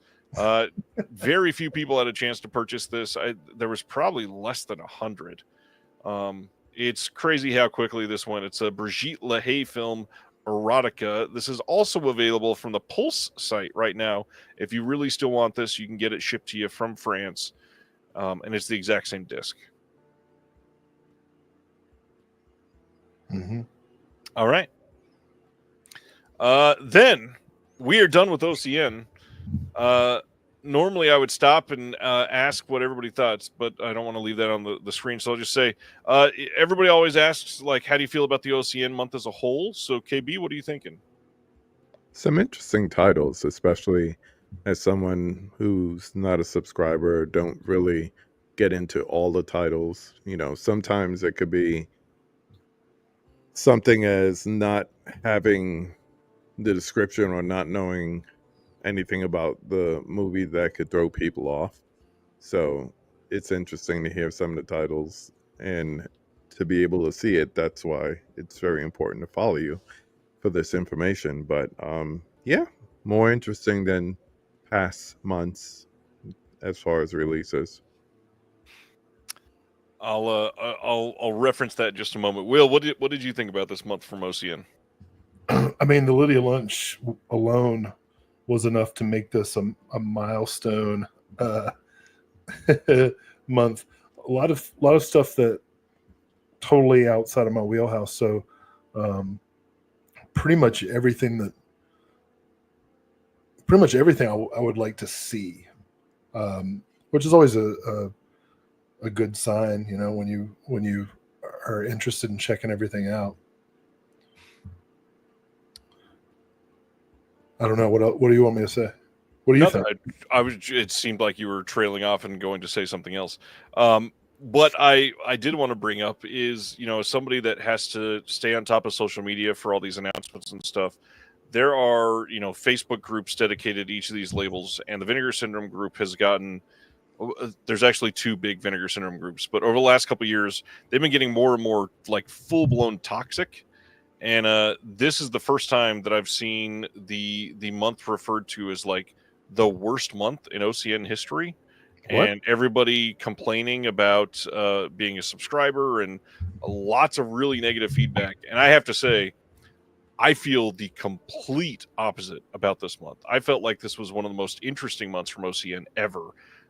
There's people complaining that when they subscribed, they didn't want to get titles that were not in English. And I think that's just one of the most ignorant things that I've ever seen in one of those groups. I'm pretty happy with what some of the partner labels have been choosing to put out. And the fact that we are seeing stuff from all over the world, from literally every genre under the sun, is an astonishing gathering of titles. I didn't know. Oh, go ahead. Sorry. No, I was just going to ask, is it because they originally thought they would be getting a certain genre or subgenres and it's kind of expanded from there? Or what's the beef? I think the answer is racism at the heart of it, truly. But in all reality, I think a lot of people think that Vinegar Syndrome is just going to put out trashy 80s slashers that were made in Pennsylvania for $17. And VS has not done that in a long time. Yeah, that's TerraVision. Now they're doing those budget slashers. If you're discontent, you get those budget slashers. Yeah, the shit. Honestly, I didn't. I'm not joking. I didn't think MAGA people watched movies. I thought it was all like reality TV and Newsmax. A stereotype broken. So good. I'm glad to know that they do watch movies and get pissed off when they have to watch a movie that requires them to read. And that's what I laugh at. Nobody's saying you have to watch these. Yeah, it's not like those are in the subscription. Even if they were, you're not required to watch it. You have to choose to get those. Yeah, you know, I don't know. I don't understand. Like, I thought the whole point was, I thought part of the whole point of the subscription was that you are saying, hey, I'm interested in you curating stuff that I've never experienced before, like that's the whole point of trusting the brand, right? For any of them, like we all blind buy from Severin and Vinegar Syndrome and Eureka and Indicator and on and on and on. We based on how we feel about the different labels curation. That's the whole boutique label thing. And the whole resistance to subtitles, I'm going to assume everybody who's complaining is not yet in their 40s, because once you get to your 40s, my friends, you're going to put the subtitles on for everything. Yep, I agree. Even a movie, front to back. It's not really an option. You just can't distinguish certain frequencies anymore. It's honestly to the point when I put in a foreign movie, I'm like, oh, great, I don't have to put on the subtitles. It's already on.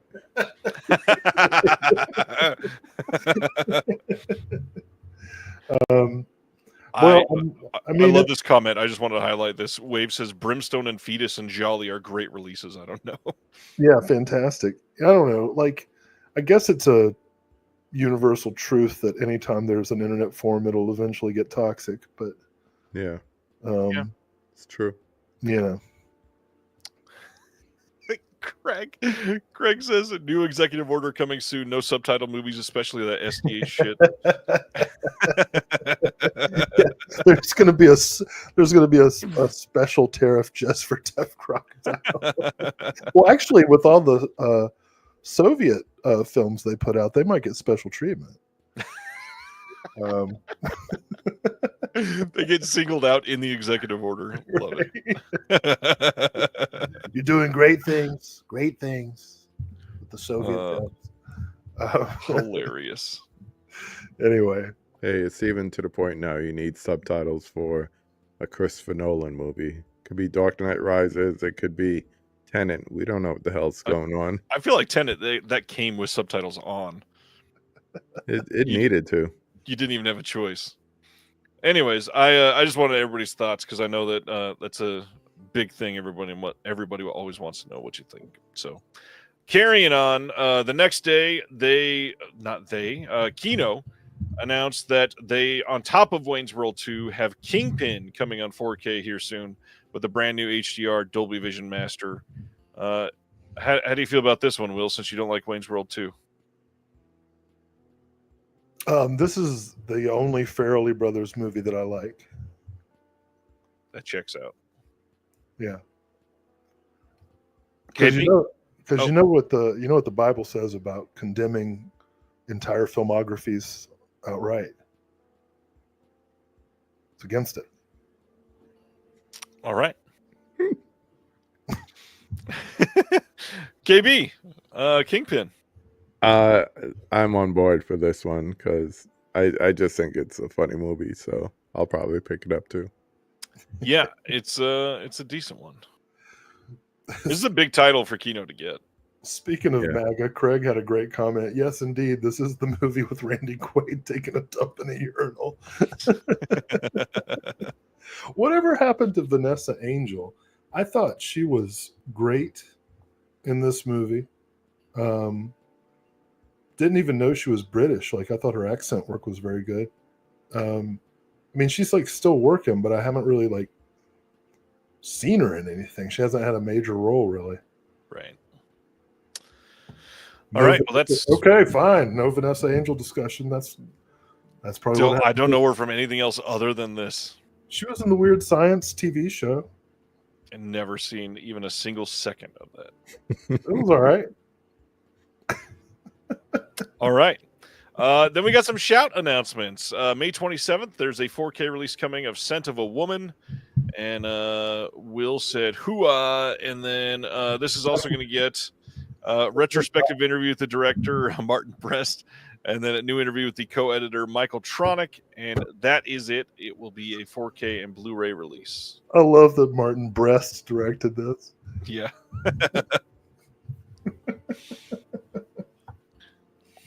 This is a Shout Select title, by the way. That's what you should ask. What happened to Chris O'Donnell? He did Batman and Batman Forever, right? Mm. And then all of a sudden, that was it. Well, he also did Batman and Robin. Just killed his career. I think his talent is what did him in. He grew up. Wow, Ronnie shared a fact I was not familiar with. Vanessa Angel apparently was almost Xena. That would have been interesting. I can't even imagine anybody else as Xena. So see, now my next Shout Select wish list has started with Scent of a Woman. Yeah, I've not seen this one in ages. I either. would love to know how it holds up. I've never seen it. Is it good? It's a fine movie. That's what I'll say. It's fine. I remember it feeling very 90s. What does that mean? Are they all on heroin? Probably. What is? It doesn't look like when you say very 90s, I think of like Singles and Reality Bites. This looks like Wall Street. No, like a lot of the movies from the 90s had a very similar feeling aesthetic, very different style, very, last gasp of almost creativity to a certain point before we got into the shot on digital stuff. Did you see when I scratched my nose, you scratched your nose at the same time? No, we're just connected. It's like, which one of us is Pacino and which one of us is O'Donnell? Dibs on O'Donnell. All right, that is the first one. Then they're putting a 4K out on May 27th of Sky Captain and the World of Tomorrow, also a part of the Shout Select line. And this is an odd one because this is literally a 2K digital intermediate on this. It's not going to get a resolution bump from going up at all. The biggest thing is if they do HDR properly, it will have a color grade difference. Any thoughts on Sky Captain? What impact would that upgrade have on the script? From what I hear, it would be negligible. I'm just kidding. I've never seen it. I'll keep my Blu-ray until I start to hear the reviews on it. I'm not hopeful. Is it good? It's weird. It is. It is a very odd movie. I like that. That sounds good. Odd. Yeah. Big cast in this one: Jude Law, Gwyneth Paltrow, Angelina Jolie. Another one that I don't think I've seen since 2004. No extras available for this yet. They will announce them eventually. They're also working with G-Kids to put out The Colors Within from 2024, and this is supposedly amazing. Have not seen this, but yeah, you can get this on Blu-ray on May 27th. It's going to be a 2-disc set with some extras on here as well. They're also releasing What Lies Beneath from 2000 with Harrison Ford and Michelle Pfeiffer on 4K. This is going to include a poster because it's part of the collector's edition, whatever. And the big thing is they said that they're working on the extras, and then literally the next day announced that there's a feature-length documentary on this with a bunch of new interviews. Oh, great. I recommend a triple feature: What Lies Beneath, Scent of a Woman, and Cannibal Orgy. I think that's what I'm going to do. I think this was one of the last Zemeckis movies that made sense before he got really experimental. Bob, what happened?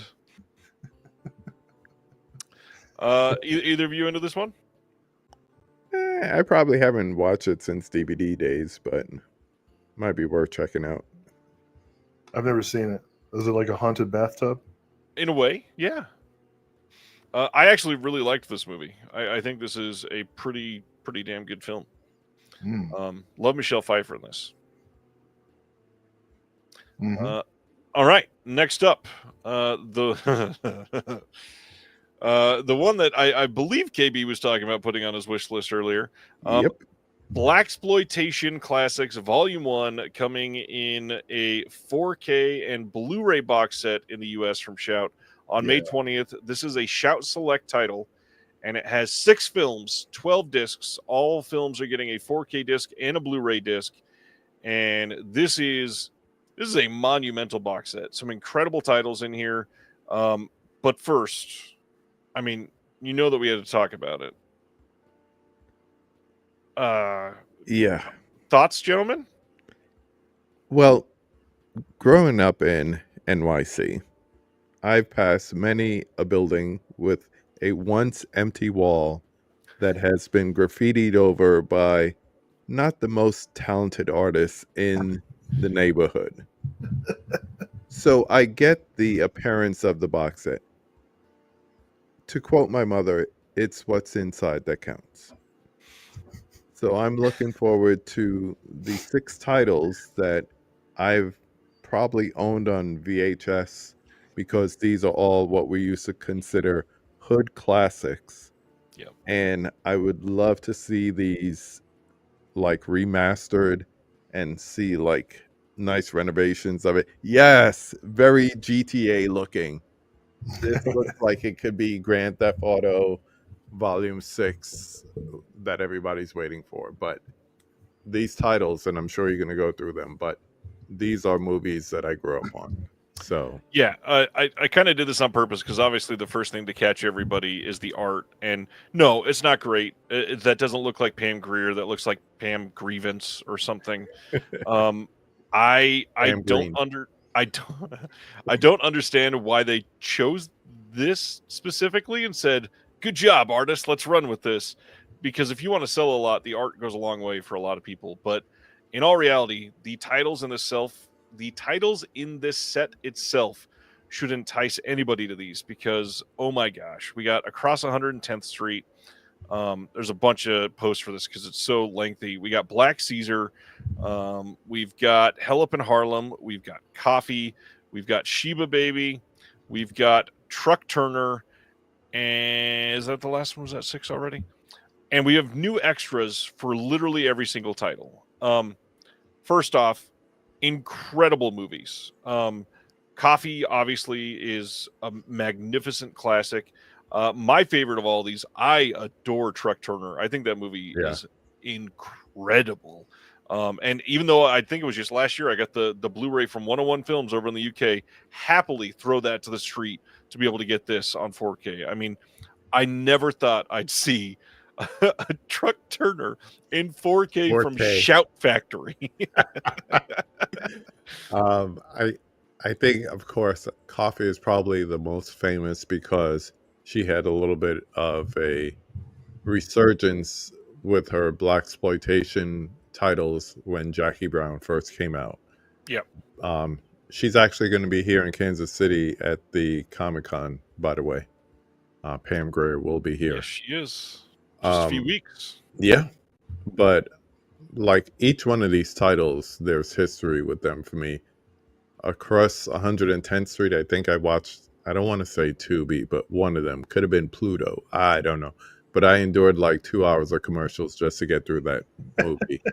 So just to see it in a nice upgrade. And I think each one of these are coming from negatives, or are they? Every single one is from a negative, which is crazy. Wow. Yeah. That alone is reason to pick up this box set. So I'm really looking forward to this. It's like 2 big box sets this year so far. This is one, and of course, the Nightmare box set would be the other for me. Will, any thoughts? I mean, I was pretty excited about the imprint set, and so when this came out, I was ecstatic. And by coincidence, in my cult films class, just this past Tuesday, I showed Isaac Julian's documentary "Badass Cinema" as a way of kind of setting up for the students a series of movies we're going to watch that that'll include both films from what is called the blaxploitation cycle, and films from the LA Rebellion period. So we're going to watch Blackula. We're going to watch Cleopatra Jones, Penitentiary from Jamal Fanaka, MMA. What else? Coffee. Anyway, just a bunch of stuff from this period, and I'm really excited. Oh, and Black Caesar, of course, one of the greatest. My favorite thing about this release is the fact that it says Volume 1. Yes. I am praying and hoping for, Bone, Abby, if Warner Brothers will let them have it. Oh, I'm just hoping and praying. But this is great. I get your all's point about the box art, but yeah, I don't even care. I'm excited about the transfers. This is one where the movies matter more than anything else. Yeah, 100%. That's really what I wanted to do.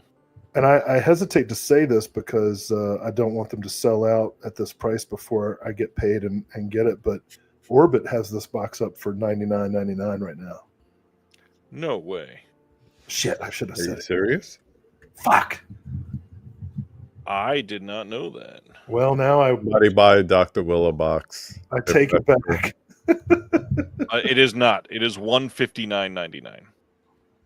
It went up today. No, the $99.99 was the imprint set, not the Shout 4K No. set. Oh, No, I verified and put it in my wish list. It must have gone up. God damn it.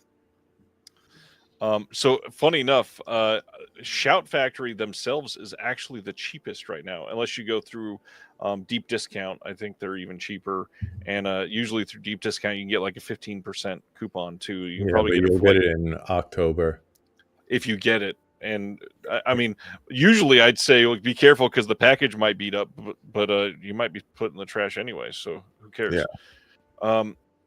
All that to say, incredible set. We haven't gone through any of the extras yet, but so like Across 110th Street has a new 4K scan from the OCN.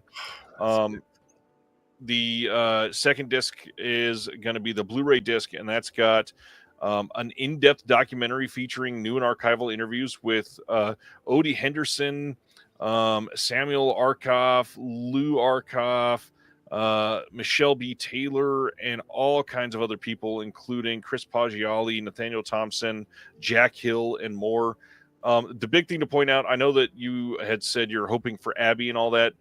It looks like these are all MGM titles that came through one specific company. This is the films of AIP. Now, I don't know that they're all going to be that, but if they're going to make a box set line, and this is volume 1, I would imagine that usually that means that the other volume that they have planned is probably going to be through that same sort of thing. So I would say Abby is unlikely. Listen, you can talk to me with your facts all you want. All I know is the past year, everything I've prayed for has come true. And I don't need to do any research. I just pray and go with my gut. I like that. And so that's why I've been stocking up on cod liver oil. And all right. Go on. I was misremembering. Every title does not have brand new extras. They all have archival extras, and then that documentary that's on the first set is the big thing that's brand new. There's all kinds of stuff, but the big thing, all of these are getting restorations from the OCNs that's literally unheard of. Did not expect these to come in a set like this at all. Excited to see what Volume 2 holds. See, that's what I'm saying. Yeah, it's crazy. You talk about likelihoods, and I talk about wishes. And what's how many gummies did you have? I haven't even had one yet. I'm just trying to stay awake. Look, this is a great release. It is. We all know it. Probably the news of the week for me. Yeah. as far as releases. If it was $99.99, I probably would have pre-ordered it already. Yeah, I literally, my card is in my pocket right now. I would have just like. All right, I'm going to admit something, and that's because I don't want to be a Saint Narcisse. I went back to my Orbit wish list, and you were right. The Emperor box. Yeah, I said I was going to admit something. I didn't say I want anybody to say anything about it. I made a mistake. All right? It's okay. Balls in your court, JD Vance. Pre-order Mother Couch now. Can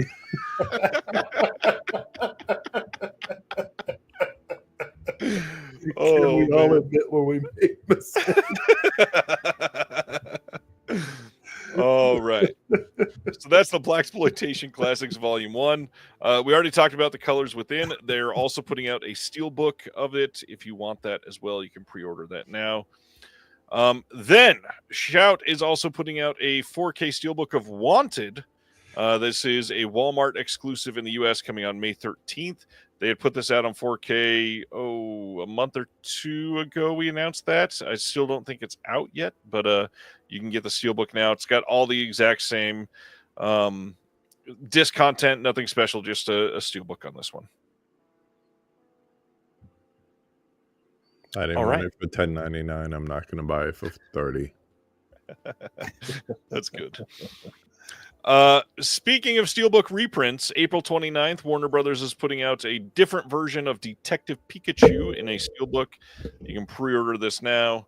And if that's not enough, they're also doing Full Metal Jacket on 4K on the same day, because when you want a double feature, you think of Detective Pikachu and Full Metal Jacket. Only the first half of Full Metal Jacket goes with that. Private Pikachu, what is your major malfunction? Oh, that's pretty good. This Full Metal Jacket steelbook had been available overseas, and now it is coming to the US on 4K. It is a pretty good transfer because you could see the disc or the same thing that Warner Brothers put out before. So I enjoy it. I actually watched the whole thing when I first got that 4K. It's a good movie. Yeah, I just prefer the first half. I normally would watch the first half, and as soon as I hear, me so horny, me licky, I say, stop. And I'm done. Wait, which one are you talking about? Full Metal Jacket. No, Detective Pikachu. Is that what he was saying?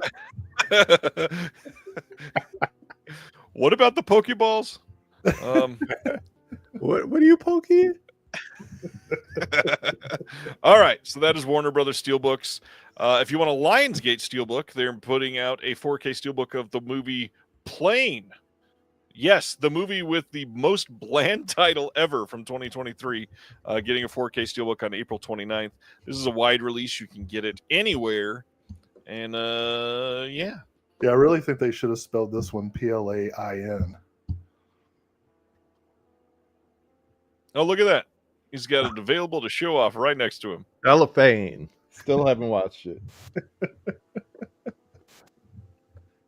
Got it for free, and I overpaid. Got it for free and you overpaid. Is that Luke Cage and yes, Gerard? And every White House down Olympia has fallen. This is Walmart. No, it's a wide release. Is it? Next up, Dexter Original Sin from 2024 getting a Blu-ray Steelbook and standard Blu-ray from Paramount coming soon. We don't have a release date for this, but for anybody that loved Dexter, supposedly this was pretty good. Wait, what is this? Is this like the prequel? Dexter Young Sheldon? Yeah. Is that what this is? Yeah. It's a prequel to Dexter with Christian Slater. No way, dude. Yeah. Oh, that's actually good meta casting. And Laverta over there on the right. Oh, wow. And Sarah Michelle Gellar on the left. I didn't even know about this. What? Yes, sir. So now she's Buffy, just regular guy slayer.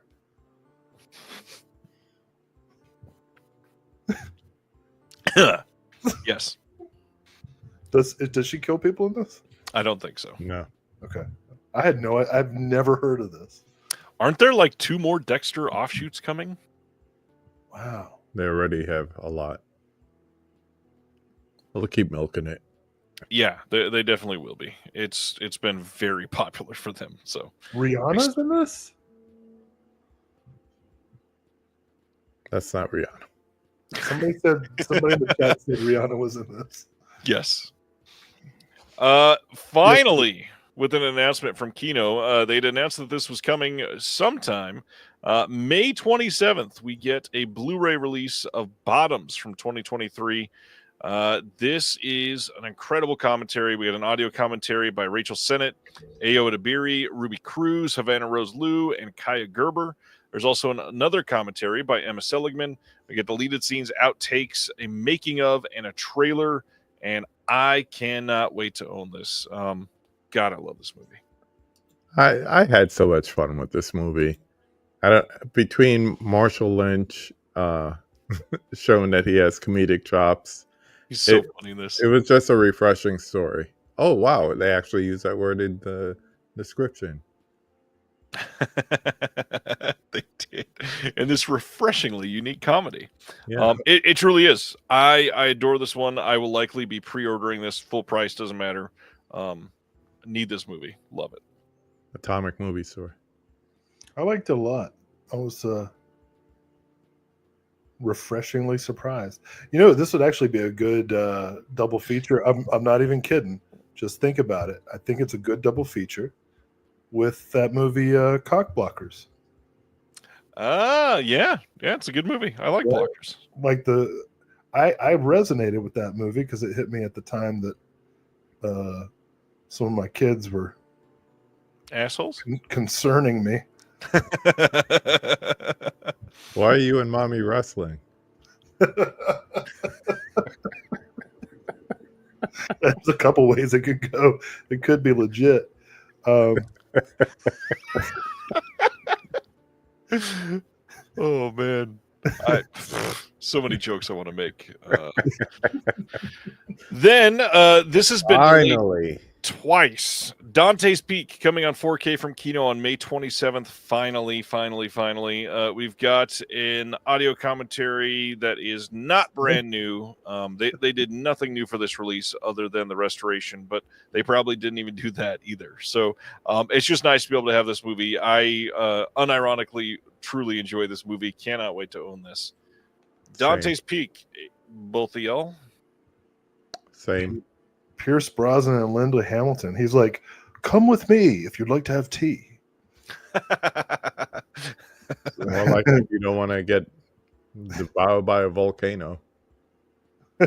Molten lava. I didn't see this or Volcano. I missed the whole volcano craze of the mid-90s. Yeah, this was a good one. Yeah, I enjoyed this. All right. Next up, the next Kino title, also coming on May 27th, is Being Maria. This is from 2025, starring Matt Dillon and Ana Maria Bartolome. Supposedly, this is real bad. Is this like the legacy sequel of There's Something About Mary? Because of her hair? Because it's all middle-aged and stuff. It's like, no, it's supposed to be Maria. Behind the scenes of Last Tango in Paris. Oh shit! I shouldn't make fun of it. It should be a pretty interesting story, but it got panned like crazy. Yeah. Matt Dillon is Marlon Brando. He's like butter. His rhymes are legit. I think that was the first misstep. Yeah. Yeah. I think you could have done better than Dylan. Next up, the number 30 release in the Kino cult line is coming on May 27th on Blu-ray, and it is The Magnificent Seven Deadly Sins from 1971. This will have an interview with the cinematographer Harvey Harrison and still photographer Keith Hampshire.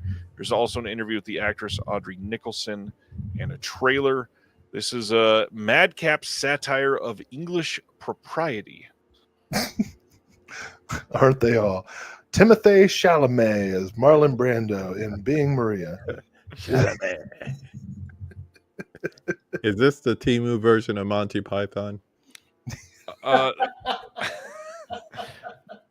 That is what it feels like. But what's funny is they got script work by Graham Chapman.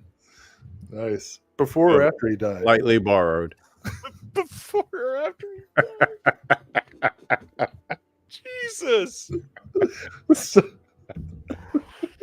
Hey, always look on the bright side of life. Oh, God. Look, I'm going to say this with confidence. Graham Chapman would have laughed at that joke. Oh, definitely. with a female accent. Oh, dude, you know what just happened? A new Graham episode Chapman of, came back from the...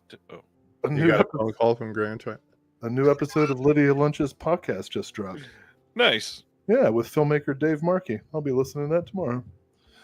Okay. The Magnificent Deadly Sin 7. The Magnificent Seven Deadly Sins. Oh, okay. Well, potato. Yes. It was like, where's the previous 6? Lionsgate Limited has announced their next 2 titles. These are both coming on April 15th. This first one is a 4K steelbook of The King of New York from 1990. Here is what the steelbook looks like. And the 2020 4K restoration done by Arrow is the one that they are including here. There is going to be some extras in here that are not on the Arrow release. Not very many, but a couple. There's some flashbacks, including some information with Christopher Walken. And then all of the extras that were on the Arrow disc, I believe, are in here as well. So it's a pretty damn loaded disc. You can pre-order this now, and good shipping from Lionsgate Limited too. Well, he didn't make the cover, but for fans of Frankenhooker, Street Trash, and the Jersey Boys movie, James Lorenz has a great little role in this movie. He's not the king. Arrow. I was pointing at my Arrow version. I was assuming so. Yeah. Nice. So I don't need to pay what, $40 for this? I think it's 45 actually. Oh, I'm sorry. Lionsgate just gets more and more expensive. You remember when it was $20 to get a catalog title from Lionsgate at Best Buy? Those were the days. The hard part, though, is that they didn't do many new extras. Some of these, they're actually doing new extras, which I'm not saying that justifies another $25. Oh, it's only 35. Sorry, not 45. Mm-hmm. Still, it's a lot. Like, this is a good movie, but again, this disc has basically been available for 5 years. Yeah, my biggest problem is that we're 2 years out from Best Buy, just giving up the ghost on physical media releases, and their price has more than doubled by creating their own boutique stuff. I mean, There's nothing special about their steelbooks that they weren't doing, 16 months ago, or whatever it was, 20 months ago. But we're paying 40, 35, and up. The conversation. Yeah, I sat that day with Kill Bill 1, 2, and Jackie Brown in my cart, looking at $120 before tax and shipping, contemplating it. And I'm like, in what world? Honestly, this would have been $65 out the door at Best Buy 2 years ago. And yes, you could account for inflation and all that, but still, this is ridiculous. I appreciate what they're doing, and I hear great shipping and everything, quality steelbooks, but it's a bit much. It's a bit much, even if you're a steelbook collector. It is, and I can't argue with that at all. I think that this is a solid release. I like the art on this. I like the art on most of the Lionsgate stuff, but you're absolutely right. I will point out, Sibner also brought up in the chat that they literally, Lionsgate Limited has been posting on Reddit, in the Steelbook subreddit and the Boutique Blu-ray subreddit, asking people's opinions. and the pushbacks that they've gotten so far, like the boutique Blu-ray post that they did, the main answer was overwhelmingly give us a $25 side-loading box with an Amaray instead of a Steelbook, and we will love you forever. And then on Steelbooks, everybody just said those prices are too damn high. And if you're going to do these, give us a standard, and everything will be okay. Yeah. But it's crazy. I mean, if you make it like, I understand. Lionsgate, when Best Buy went away, was $22. A year and a half, 2 years before that, it was $20 even. It had gone up to $22. Nowadays, I would, inflation has gone sky high. I totally understand it's got to be like 27, 28 even. 45, 55 is insanity. We do not need to be matching these Disney Sony prices. Yeah, it's kind of crazy. And I'm looking at things like the Studio Canal version of The Third Man, a movie that's one of my all-time favorites. Right. Too Rich for My Blood. So I'm like, I'll wait for them to do it over here. And yes, it's a thicker steelbook and more content and all that, but still the price is just too high. Yeah. And the whole thing is, do you just stay with your Blu-ray? Do you stay with your DVDs? I mean, I sold both Criterions I had in the past, for a pretty penny, because people love that movie as well. But I'm not going to turn around and pay $60 for it just because it's a steelbook from a boutique label. Yep, I agree. I totally understand. Any thoughts on King of New York, Will? James Lorenz is in it. Okay, good call. Their second title that they're also releasing at the same time is Basic Instinct. This is again, like KB just said, this has been released by Studio Canal overseas. You can pre-order this now. It is also a steelbook that looks pretty decent. This is also priced at $34.99. What's funny here is when it says what's included, they have new extras listed, and all of the new extras were also on the Studio Canal release that Will is holding. There is nothing new or exclusive here. Nope. And this has a better cover. Yep. Yeah, go with the famous scene, but I like this cover here. It's a little bit different. Yeah, I prefer a cover of a scene that she consented to. There's that. JK, I don't know for sure, but so yeah, that is Lionsgate Limited for now. Supposedly the next wave of titles will be announced in about a month, so you got a couple more to look forward to. Patty Boy knows what's up. Those Rite Aid DVD racks are the best. you always find something good there. I still have mine.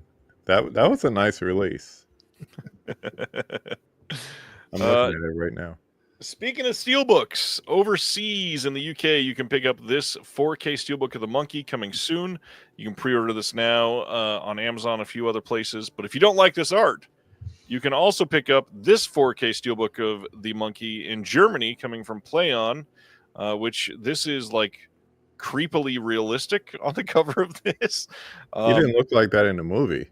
No, not really. This is coming to 4K from Neon in the US and Blu-ray and all that, but it is likely not going to be a steelbook. So if you are a big steelbook collector, you can shell out for one of these. The Monkey. I think you said earlier you love The Monkey, KB? Yes. The only reason I would probably say if you wanted to get one of the imports, if you're here in the States, is the fact that when it comes out on Neon here, it probably won't be both Atmos and Dolby Vision. That's the only advantage. Short of that, you're going to see a fun movie if you just wait a little bit till they get the US announcement for it. Yeah. I had fun with it because I went in just expecting like fun, and it was just what I ordered. The other thing too, if you love this title and you were wanting a steelbook, this release coming from PlayOn actually includes the King on Screen documentary that OCN put out through one of their partner labels just last year, that KB and I both have. Yep. So you can cross off both completely. I really like how Oz Perkins is going through the animal kingdom. It's like Longlegs, the monkey, and in 2026 we'll get platypus. Looking forward to platypus. And still, his favorite, his best movie was the one about a daughter. Blackcoat's Daughter. So good. Mm-hmm. All right. Next up, VCI putting out The Little American from 1917 on Blu-ray on June 10th. This is starring Mary Pickford as Angela Moore. This has a commentary track by Mark Wanamaker, the author and film historian, liner notes, and a booklet by the Mary Pickford Foundation. There's an extensive photo gallery, and then a American biograph short film that was released May 9th in 1912, newly mastered in HD with an original score by Adam Chavez. Wow. That's a striking cover. And Great shot. It is a great shot. I just picked up a bunch of those Mary Pickford silent film releases. And so this one's a definite. I'm kind of obsessed with collecting silent film, the good, the bad, and the ugly. But this one's the good for sure. Yeah. Well, and the Mary Pickford Foundation does great work. Yeah. We don't know how many of those early films we can get. So any of them that's available and, someone's taking the time and the care to do any kind of restoration. Yeah. It's almost like you're a part of the posterity of that movie. So literally. Yeah. Here you get to buy something that's more than 100 years old. Yeah, that's awesome. I just jumped on the Redwood Kickstarter for Lon Chaney and the Monster. Nice. Pretty excited about that. Send me that link. Oh yeah, let's post that link. Yeah. Oh wait, am I actually supposed to do it? Yeah. Yes, literally. Next up, Unearthed is putting out Maskhead from 2009 on June 10th on Blu-ray in the U.S. This is very classic type of Unearthed title. You get a new commentary with Fred Vogel and Shelby Vogel, an alternate version of Maskhead. Blooper reel for this movie should be great. Behind the scenes featurette, still gallery and trailers. KB, you already got this one pre-ordered? Woo! That looks kind of hardcore. But I could just picture the blooper reel like, all of a sudden it's like, it stuck me on the inside of my mask. The Benny Hill theme.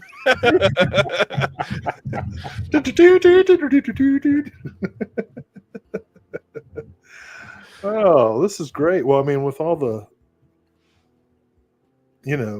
kink-based movies we've looked at tonight, this could go with. This could go with. I'll stick to the sapiosexual. Smart.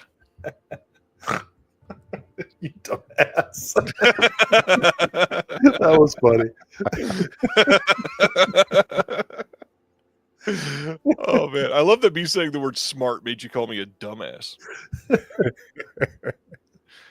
Next, Full Moon, releasing Crash and Burn, Will's favorite movie from 1990. I do. I'm sure you do. That's why I said it. You can get this. Didn't Goodfellas come out in 1990? Yeah, but this is my favorite though. I was like, Goodfellas is a distant number 2 to Crash and Burn. Distant. Bill Moseley starring in this. First time in HD ever, remastered from the recently unearthed negative. We'll also have a making of blooper reel, a new audio commentary with Charles Band and Bill Moseley. Wow, this actually has extras. Yes. This is a new era of Full Moon releases. It has extras, but they can't spell Bill Moseley's name correct. Well, What's funny, they spelled it correct here, and not here. That fast script writing, you got to get that copy out. That's right. That's the low budget aesthetic. Yep, you wouldn't want to crash and burn. Next up, Bad Channels coming from Full Moon on June 10th as well. And oh my God, I don't even know what to think about this. This says a wacky alien named Cosmo, who has quite a taste for hard rock and beautiful young women, takes over a local radio station and abducts Earth women. Yeah. Ted Nicolau. Yes. This is going to include original trailer, a rare trailer, a making of, director commentary, bad channels. Take it away, Will. Ted Nicolau's the best director working for Full Moon. Got his start as a production assistant on the Texas Chainsaw Massacre. Soundtrack of this movie is by Blue Oyster Cult. You can get it on CD from Full Moon, which I have. I have nothing bad to say about bad channels. It's excellent. All right. You know what Bruce Springsteen would say? 57 channels, and this is on. Sounds bad. Okay. Altered Innocence putting out their next title on May 13th. This is a Blu-ray double feature of Arthur J. Bresson Jr. titles with Daddy Dearest from 1984 and Juice from 1985. We've got commentaries by Elizabeth Purcell and KJ Shepard of Cruising the Movies. There's newly restored original trailers, new compilation trailer, a booklet with an essay by Mackenzie Lukenbill, and press notes by Arthur J. Bresson Jr. And yeah, good director. Wrong juice there, KB. Those are two juices you want to keep far apart. Well, are you saying Arthur J. Bresson Jr. is a verified hood classic? I think I'll stick to this juice. That's understandable. Totally get it. That stars. I think they forgot the J in the bottom left. This one stars Tupac. Not so sure. Gotcha. April 15th, Flicker Alley is releasing The King of Kings from 1927 and 1928 on Blu-ray. This is a title that had a Criterion DVD that people have been wanting upgraded for quite some time. It's the Cecil B. DeMille biblical epic. They worked with Blackhawk Films to get this restored. And this is going to have the multiple versions of this. We got the Roadshow version featuring a new orchestral score. And then there is a bunch of extras. Lots of great stuff coming on here. You've got the original orchestral score by Hugo Reisenfeld and an organ score by Christian Elliott. Both of those on the 1928 general release. Commentary by Mark Wanamaker on the Roadshow version. There's a featurette that explains the differences between the two versions of the film. Silent footage from when the film premiered in Germany. Short featurette exploring the filming process of doing the two negatives that they have. There's a look into the innovative process of filming in Technicolor here, and a look at painstaking process of hand coloring onto the film itself that frame they did. by frame. Crazy. This looks like a pretty astonishing release from Flicker Alley. This is just going back to what we were just talking about. You know, you're looking at something that's almost 100 years old. And I kept waiting for Criterion to announce this as a 4K. You know, there's a couple of titles that I was waiting for them to announce, but I'm surprised they let it get away. Yeah. The restorationists are the true martyrs. They really outdid themselves. Yep. I'm so excited about this one. I can't wait to get it.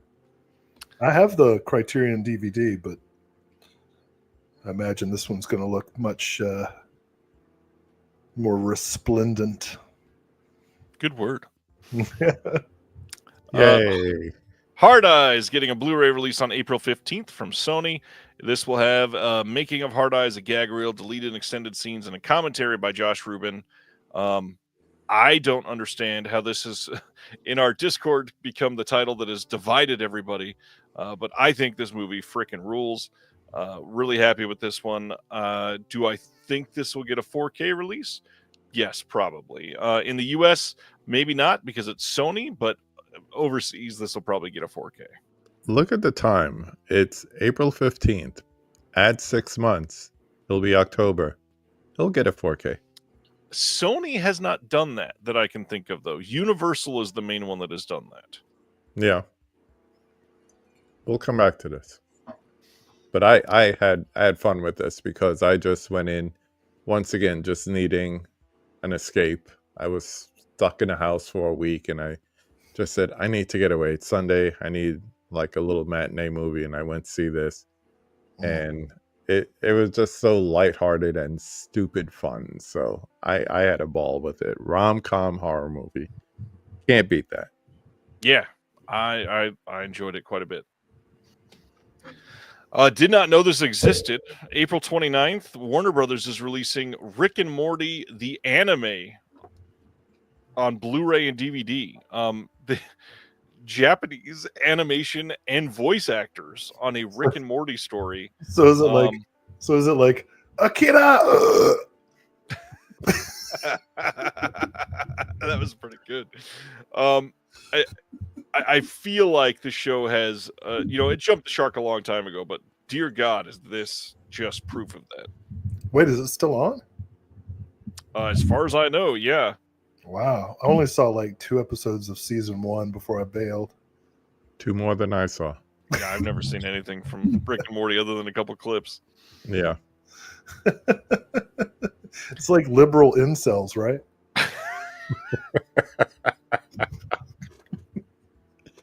Am I wrong? Don't know what it is? Maybe. This spring, Filmmasters is releasing Algiers on Blu-ray from 1938. This is coming as part of their archive collection. This is starring Charles Boyer, Hedy Lamarr. There's going to be a commentary on this with Boyer. I am tired, Will, and I don't have the gummies you do. I'm sorry. The man is French, my friend. Sorry, Charles Boyer.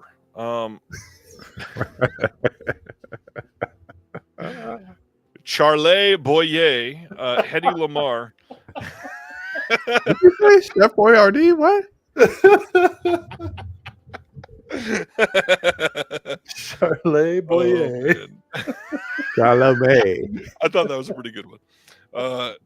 Yes, they're releasing Algiers as part of their archive collection. Again, Filmmasters does great work. LOL, Colton. That's funny. Algiers, I'm excited about that. Walter Wanger, the early collaborator with Bruce LaBruce. Mm-hmm. I like that. Influence on everything from Pepe Le Pew cartoons to the making of Casablanca. That's an interesting aspect. The origin of toxic masculinity right here. That's what you got to look forward to. Other than that, Filmmasters is also working on a Blu-ray and DVD release of should not say Algiers. It should say Four Road Out from 1969. This is a Western that is going to be a part of their archive collection as well.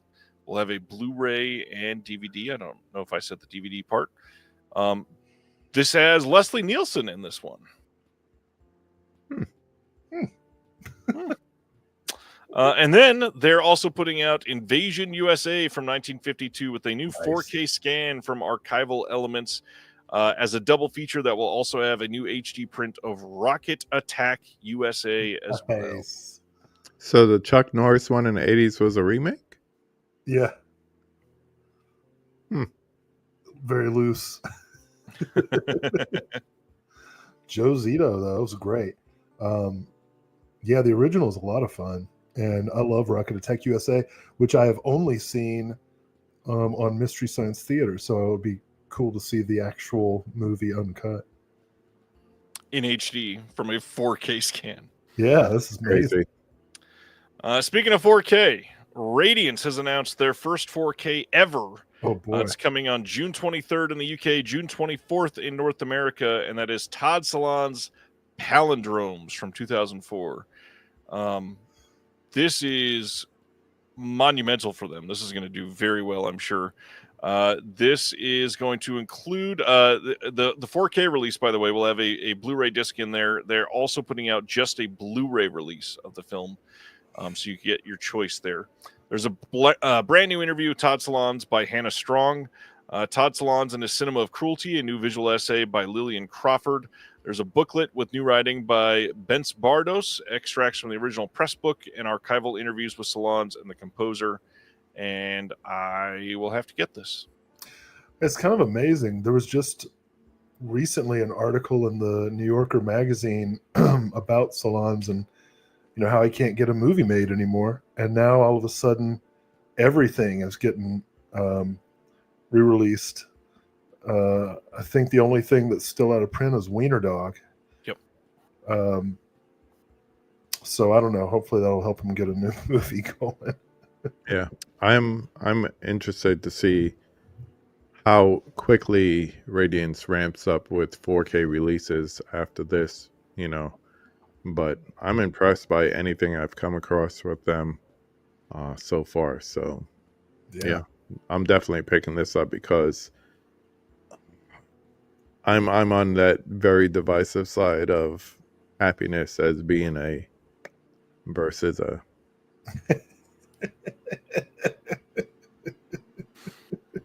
Somebody pointed out in the Discord that there is a letterbox review for this that says palindromes is for those that saw happiness and went, could be better.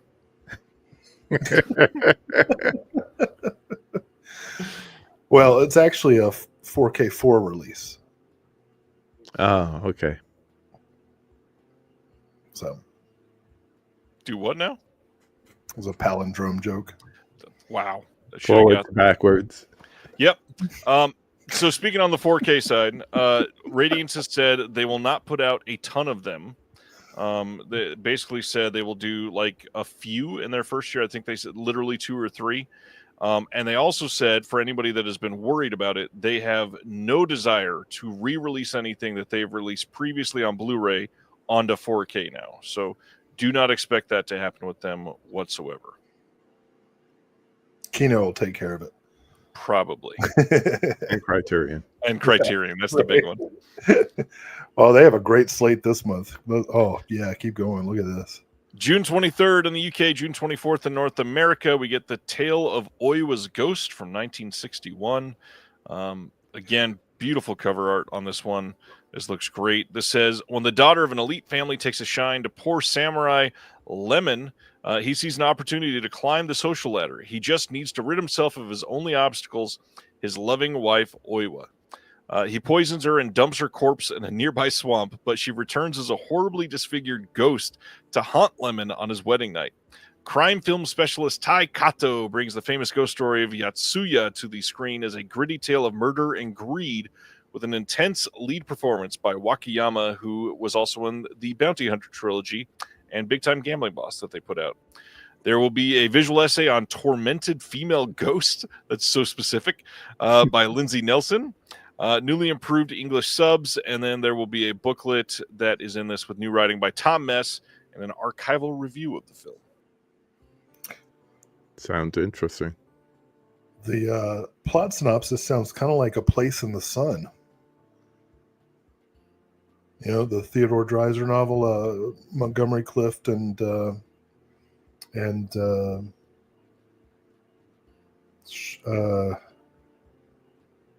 Shelley Winters. That's the one. Yeah.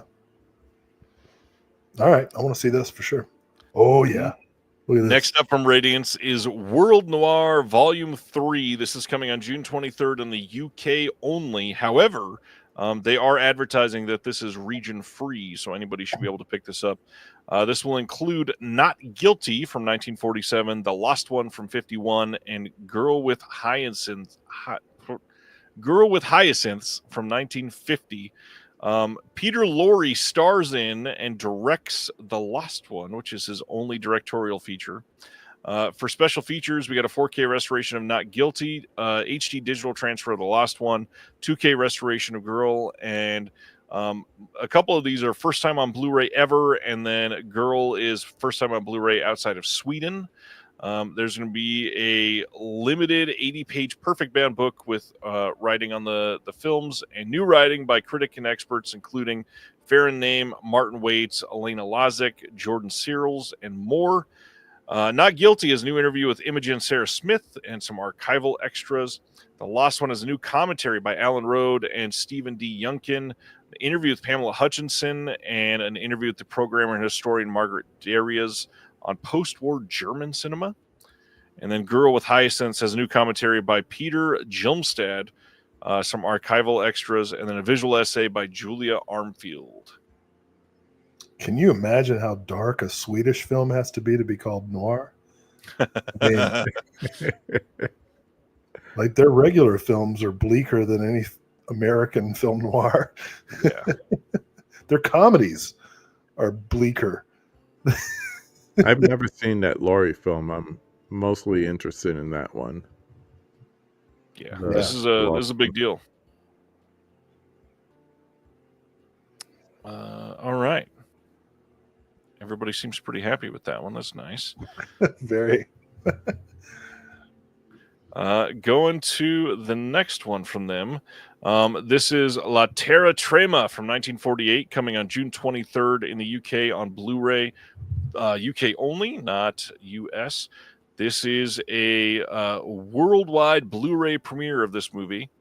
And it's a 2K restoration of the film. It's got a new interview with the critic Christina Newland, interview with the Italian politician and journalist Pietro Ingrao, interview with the assistant director Francesco Rossi, interview with Turi Vasil, and then a booklet with new and archival writing in it as well.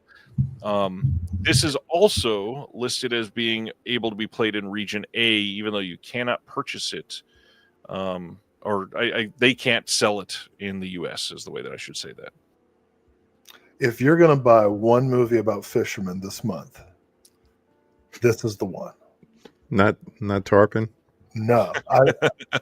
Next to the Lydia lunch announcement, this was the one that got me this week. I love this movie. I love Visconti generally, but this might be my favorite Visconti movie. And that includes The Leopard. You know? Amazing. This is a major endorsement.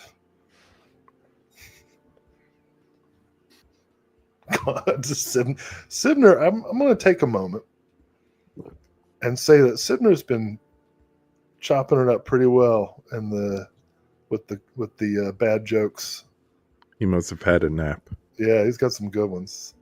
I'm going to embarrass him and say, let's see how long ago. It was 21 minutes ago. Sibner texted me and says, I'm dropping A-grade material at 12:30 a.m. and nobody appreciates it. Look at that. We do. That Al Gore joke hit quite well. Yeah, I liked the Gore one. Yeah, that was a good one. Pretty killer month for Radiance, which I feel like I say every month, which is crazy. No, this is unbelievable. Like the only way they could have topped this month is if they had another Damiano Damiani film. This is such a great slate.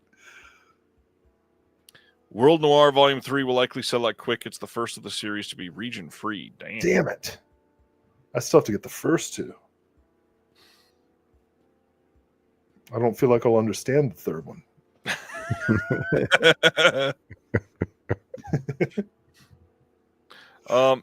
Good looking stuff. Glad this is getting released. Period. Grindhouse Video, not something we've talked about much recently, but they've announced a liquidation sale. Yes, liquidation indeed. They are closing the online store by the end of the year. What? Nothing is changing for online shoppers until late 2025, except for big deals like you can get right now from 10 to 50% off. One thing they don't advertise very well, the deal does not show until it is in the cart. So there's a lot of really great stuff here, like old Code Red stuff, Scorpion stuff, some deals on some good new items too.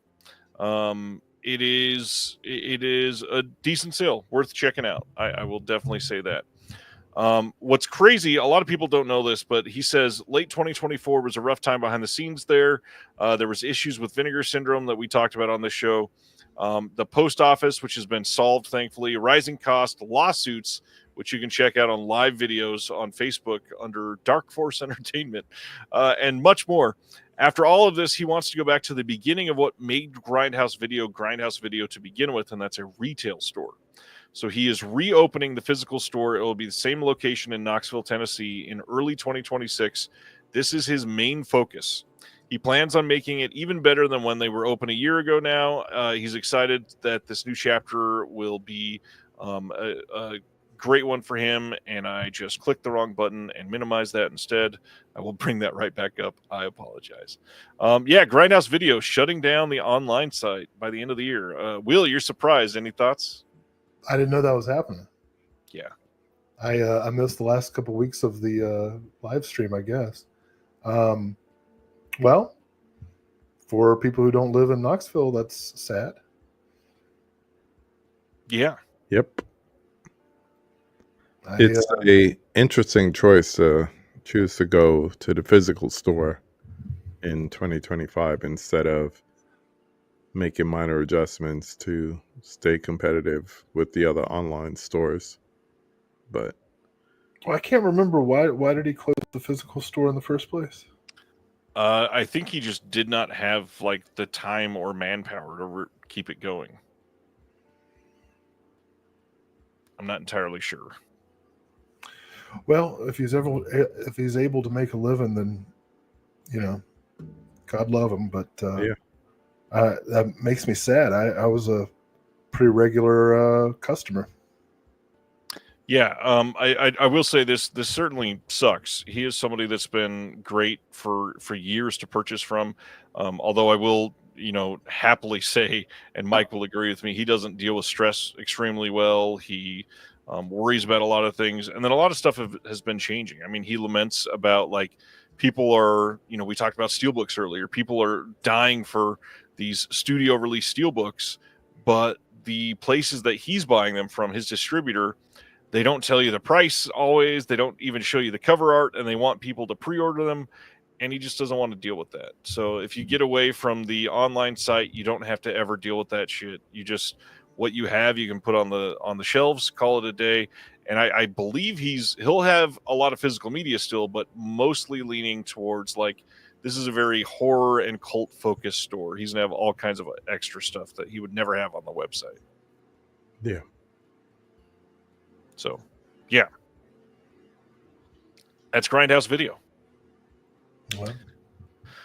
Currently, there is a 50% off Paramount Pictures Blu-ray and DVD sale online and in-store for Barnes & Noble. Pretty good prices. KB saying here in the comment section that he got Once Upon a Time in the West 4K for $14.50. There's some great deals on things like Paramount Scares Volume 1. A lot of the Paramount Presents titles are literally down to like $12 to $15, which is pretty damn good. If you are after those are the best releases of many of those titles. There are some titles that for some reason are not showing on sale, so just a warning there. It's odd. There's no reason why it's showing as excluded, but yeah, check it out. And some of them you should just, it's kind of like how Target's cart kind of operates. It's like it's there, but you won't see it if you're just browsing. So it's better to do a Google search looking for something, and then you'll see it. And then the thing is, not everything is 50%. Some things are 20%. Yep. So it's on sale. It's just not going to be. Yeah, Sibna just said it. Worst search engine next to Target. So. Which is saying something, because Target's is pretty bad. Pretty bad. Target's is real bad. Those 2 get 1 sales, it's terrible. But yeah, there's some good stuff there. That Paramount Scares Volume 1, I don't even remember what it retailed at, but to get it down to the price that it is now, you're not going to get that. And it was pretty low over the holidays. I know that's when I picked it up. So that's probably the lowest I've ever seen it. So it's a good way to get some 4Ks. So And then on top of that, Amazon is price matching a lot of these. So if you are, for some reason, only able to shop through Amazon, check it out. Yeah, totally agree, Ronnie. Targets is freaking terrible. Targets pisses me off because if they don't have something in stock, it's not listed on their website. It doesn't come up in the search results. So you can't like add something to your wish list. You can't do any of that crap. The best way to find it is to go on Google and search Target, then the name of the item, and then it comes up as a listing, and then you can add it to your wish list. It sucks. Yep. All right. Handful left. May 20th, Classic Flicks is releasing The Proud Rebel from 1958 on Blu-ray and DVD here in the U.S. There's going to be a commentary by Alan K. Rody, the author of michaelxcreates, Life and Film. New interview by Alan K. Rody with the actor-producer David Ladd, who's the son of Alan Ladd, who is in this, of course. Isolated music track, mostly intact. And then a restoration comparison, which, man, I wish most of these releases had those. The restoration comparisons are always great. Yeah, I like those. This is a day one. Good release. Olivia de Havilland as well in this. I like Olivia de Havilland. I'd say that's a brave take. I'm just kidding. She's incredibly popular. Coming on May 20th on a 4K Steelbook from Sony, like we just kind of complained about. A Knight's Tale from 2001, the Heath Ledger movie. I feel like we could have done a lot better than that cover. It's not terrible, but I don't know, kind of bland. This one has a new 4K restoration of the theatrical and the extended version of the film presented on disc. It will be Dolby Vision. Brand new Dolby Atmos track for both versions of this. On the Blu-ray disc, new extras, new deleted scenes or extended scenes. There are 5 of them. New gag reel, a new Quill and Quarterhouse second unit photography commentary with the director and 11 behind the scenes featurettes, some others. Lots of stuff coming on this one. A Knight's Tale. KB, how do you feel about this one? It's fun, but I've seen it enough times. It gets to a point where you start to look at titles and you say, I'm good if I never see that again. Yep. That's where I am. Will, have you seen this one? No, but I'm kind of traumatized because around the time that it came out, I recall one of my classes, some students were talking about Heath Ledger and this movie and the Joker and everything, and I can't remember what joke I made, but the punchline had to do with his death. And then like 2 days later, he died. Oh. And Yikes. so I opened the next class with, why couldn't it have been Zac Efron? And it got more laughs than I thought it would. But to be clear, I don't want either of them to be dead. But now, you know, I feel like I can't watch any of his movies without feeling guilty.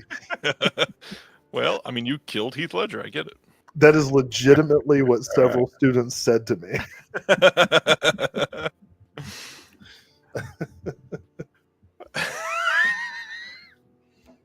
Oh, Colton, that's amazing. Oh, man. Oh, Ronnie. Heath Ledger died on Ronnie's birthday. Oh, that's a bummer. All right, so that's A Knight's Tale on May 20th. Deaf Crocodile. We got a couple things to talk about Deaf Crocodile tonight. First is their international subscription is open again for the next quarter. This is for April through June. You're going to get Inflatable Sex Doll of the Wastelands, Bill Plimpton's Mutant Aliens, The Tragedy of Man, and The Treasures of Soviet Animation Volume 1, which will cover the mystery of the third planet, the past, and the return. This is $125 plus shipping. You will get all of those titles, plus some random trading cards, a single money-saving shipment sent to you around June 30th. And just note that the Deluxe limited editions they've been doing have been selling out faster because they have lowered the number that they are printing for all of those. Jesus, on the Treasures of Soviet Animation, they've planned all the way up to volume 6. Jeez. Another example of Soviet efficiency. You can get this now through Diabolic DVD. You can only do this while it is open. I believe this closes the first week of April. So get up to this as soon as you can if you are going to subscribe internationally. The U.S. and is that it, Craig? I think it's only U.S. The domestic subscription will be up in another 3 months, and then they will likely do another annual / 6-month subscription. April 7th is the last date. Thank you. Well, I haven't seen the other ones, but I can tell you for sure Inflatable Sex Dolls of the Wastelands is not to be missed. Nope. Beautiful movie. And I can't wait for Mutant Aliens and Tragedy. Yeah, this is a great slate. Wellgo USA putting out Striking Rescue from 2024 on Blu-ray on April 15th. This is a Tony Jaa film. Wellgo just doing what they do well. Go.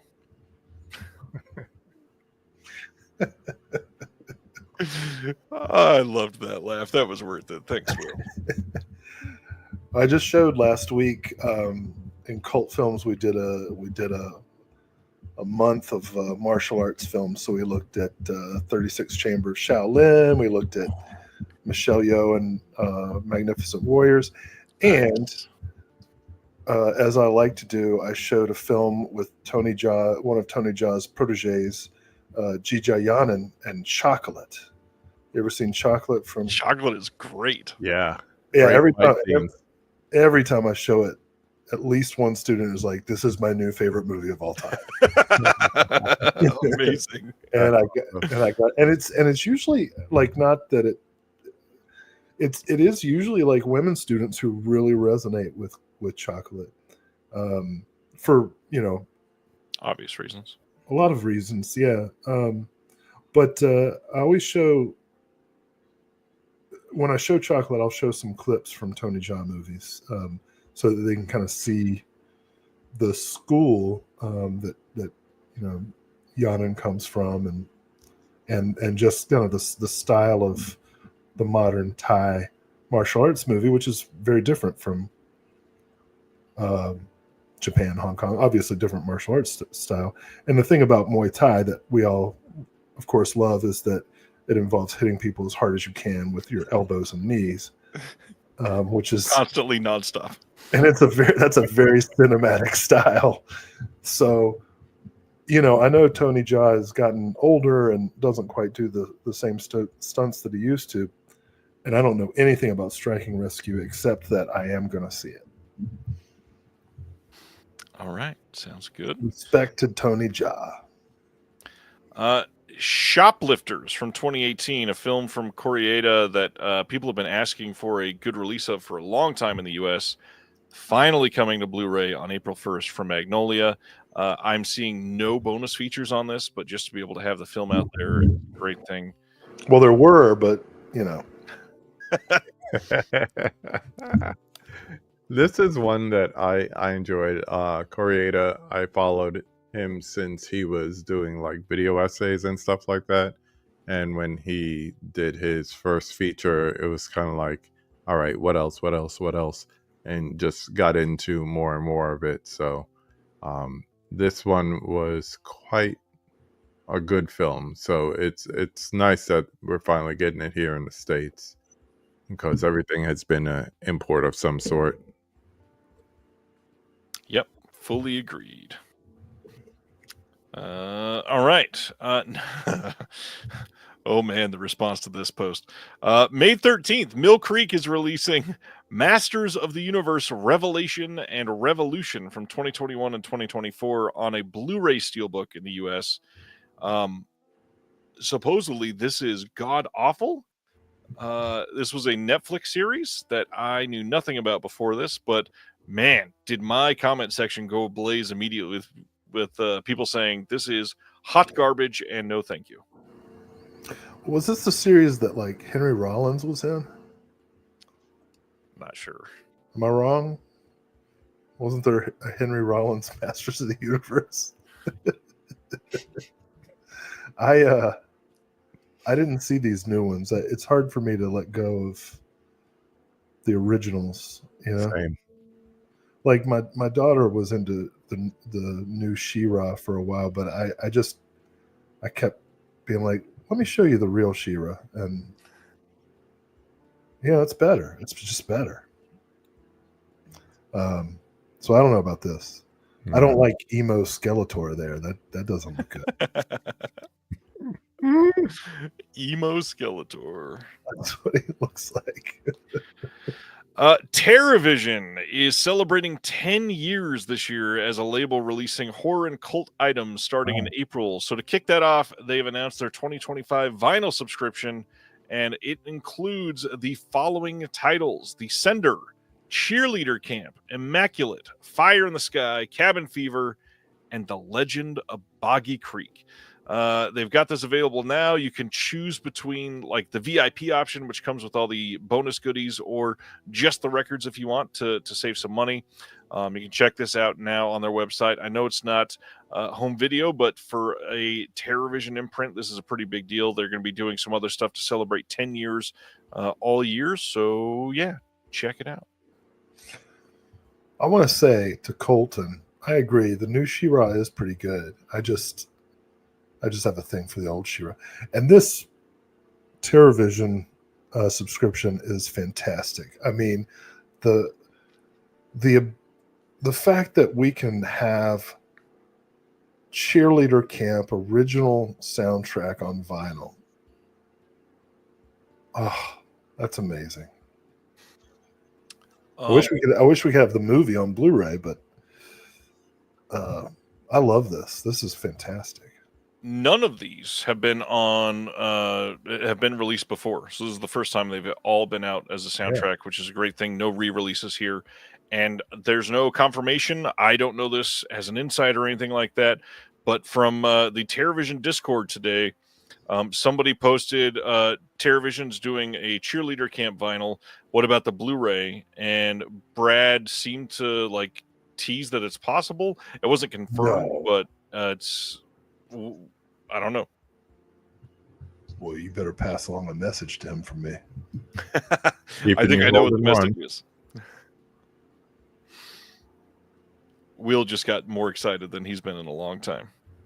Yeah, this is the most excited I've been since that Lydia lunch announcement 4 hours ago. We'll wait till we talk about two more announcements after this. We're almost done.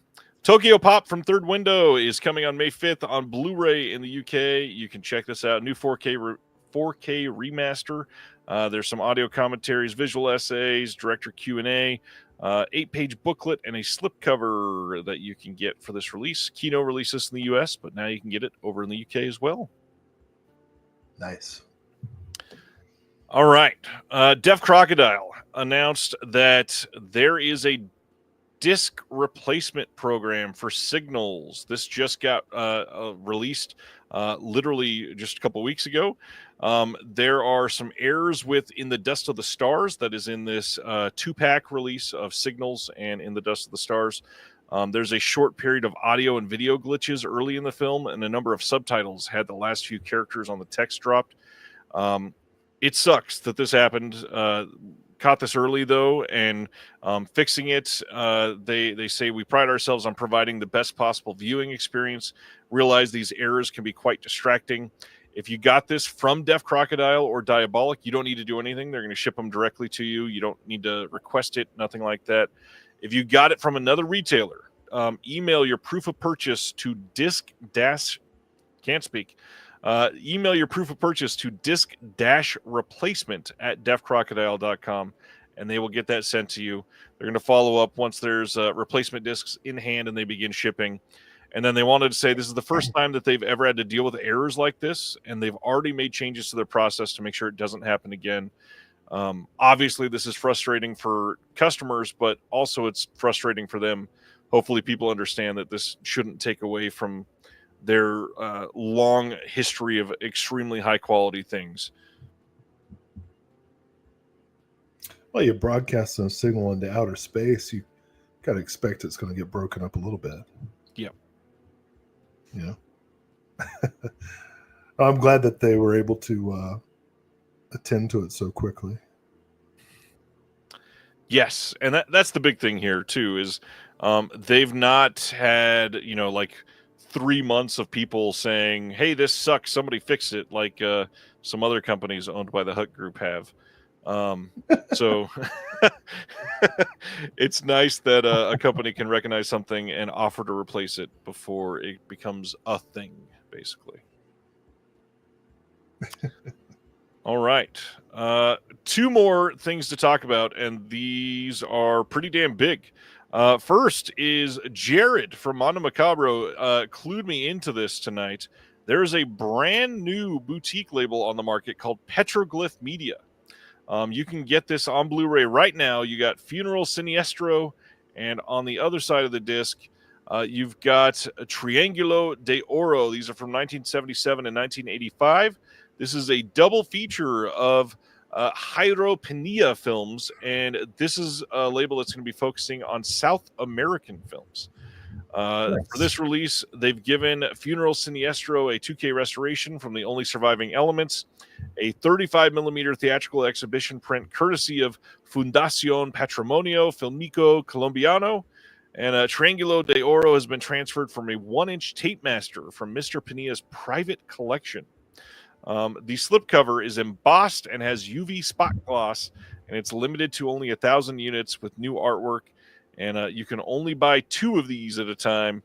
This is a U.S.-based company, and I cannot wait to see what else they do.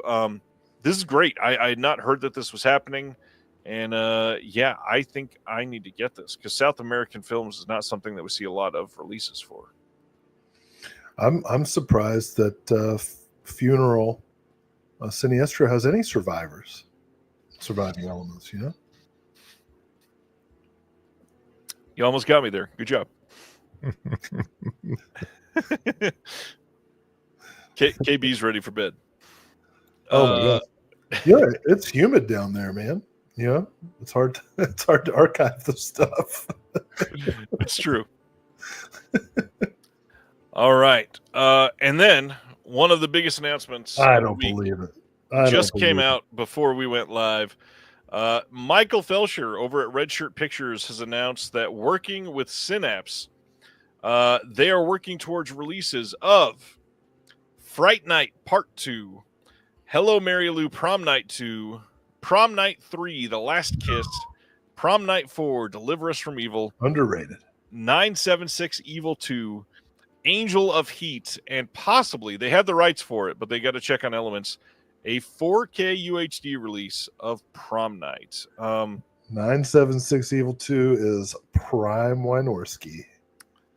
Prime Wynorski. On top of that, Synapse has indicated that on Twitter, in response to one of the comments on these, Fright Night 2 will be a 4K UHD.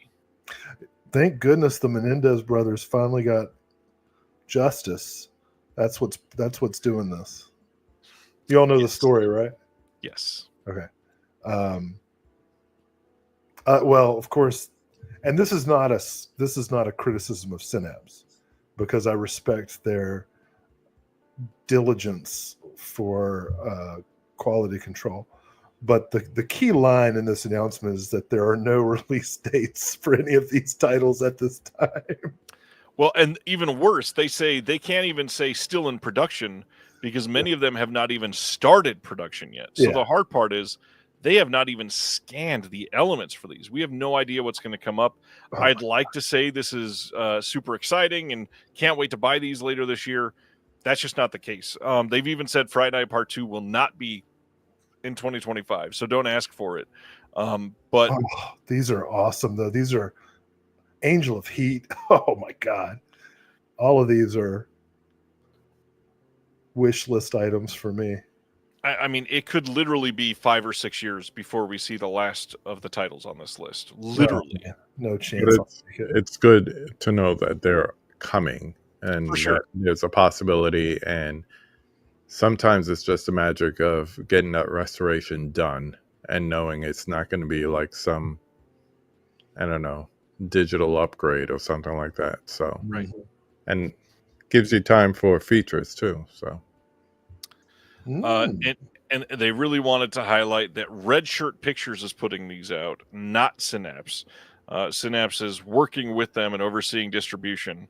But Michael Felsher's company, Red Shirt Pictures, is the releasing company, just like it was for Trick or Treat. Oh, okay. I was wondering about that. I didn't know that.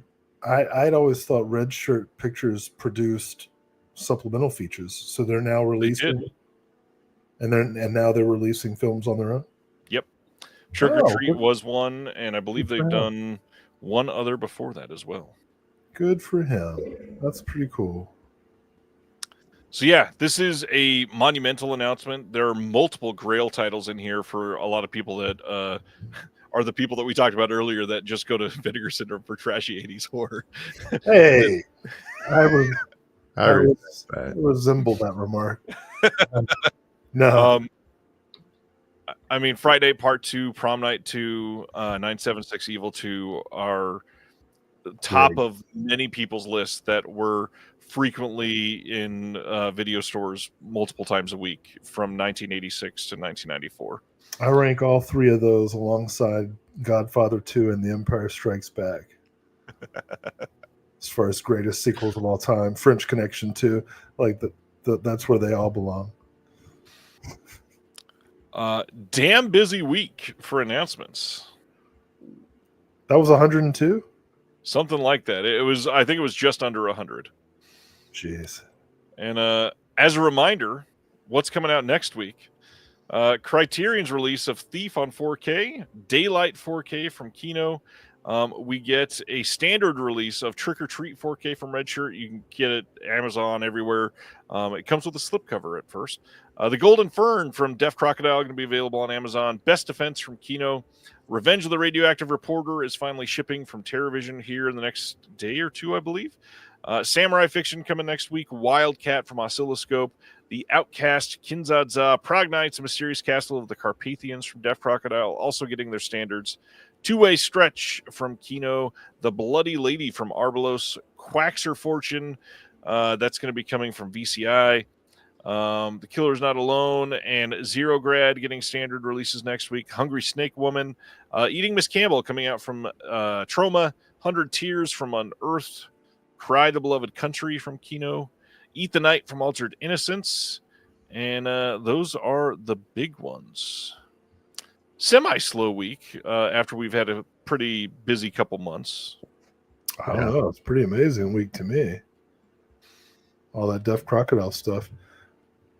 Come out and see the Zero Grad screening if you're within 3 hours of North Carolina. Please do. It took a lot of planning to get Sam Deegan to be able to come to North Carolina, so we definitely want to make sure that it's worth it for everybody. Come and hang out. KB, what's been going on your channel? Anything you want to point people to? Anything exciting coming up? Did a little wrap up of last couple of weeks with the film journey. I have my Unwrapped series coming back, and I have a couple of conversations coming up soon. I would say within the next week or so. So always happy to have new people check us out and hang out in the chat, ask questions.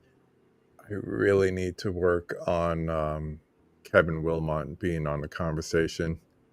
2 years, I think it's about time we get it's about time. Academy Award winner on there. So see if I could get him on. And now he's a retired film professor, so he has a little more time on his hands. Nice. He's not riding with Spike or anything like that. So, Will, anything you want to shout out, to give people's attention to? The big thing this month, right, is the Sam Deegan events. Freckled Max and the Spooks, maybe? Freckled Max and the Spooks, Gwen of the Book of Sand. Do we have anything else? Not that has just been announced. There's about a bunch of stuff about to be announced.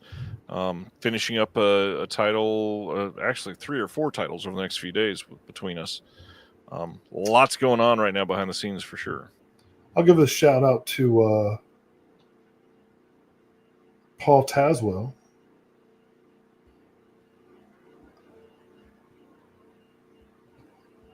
Won the Oscar for costume design for Wicked, graduate of the North Carolina School of the Arts. Very nice. Just seeing if anybody was paying attention to that big Oscars broadcast. Guess not. It's been a busy couple months, and we have a lot of announcements coming soon. But I'm really looking forward to doing these screenings with Sam. We're hoping that the Zero Grad screening will be the first of what will become a regular series here at the Cary Theater that I'll work on, bringing speakers in.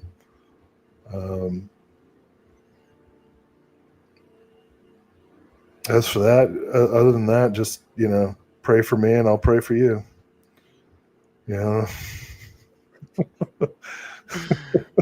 Oh, Will.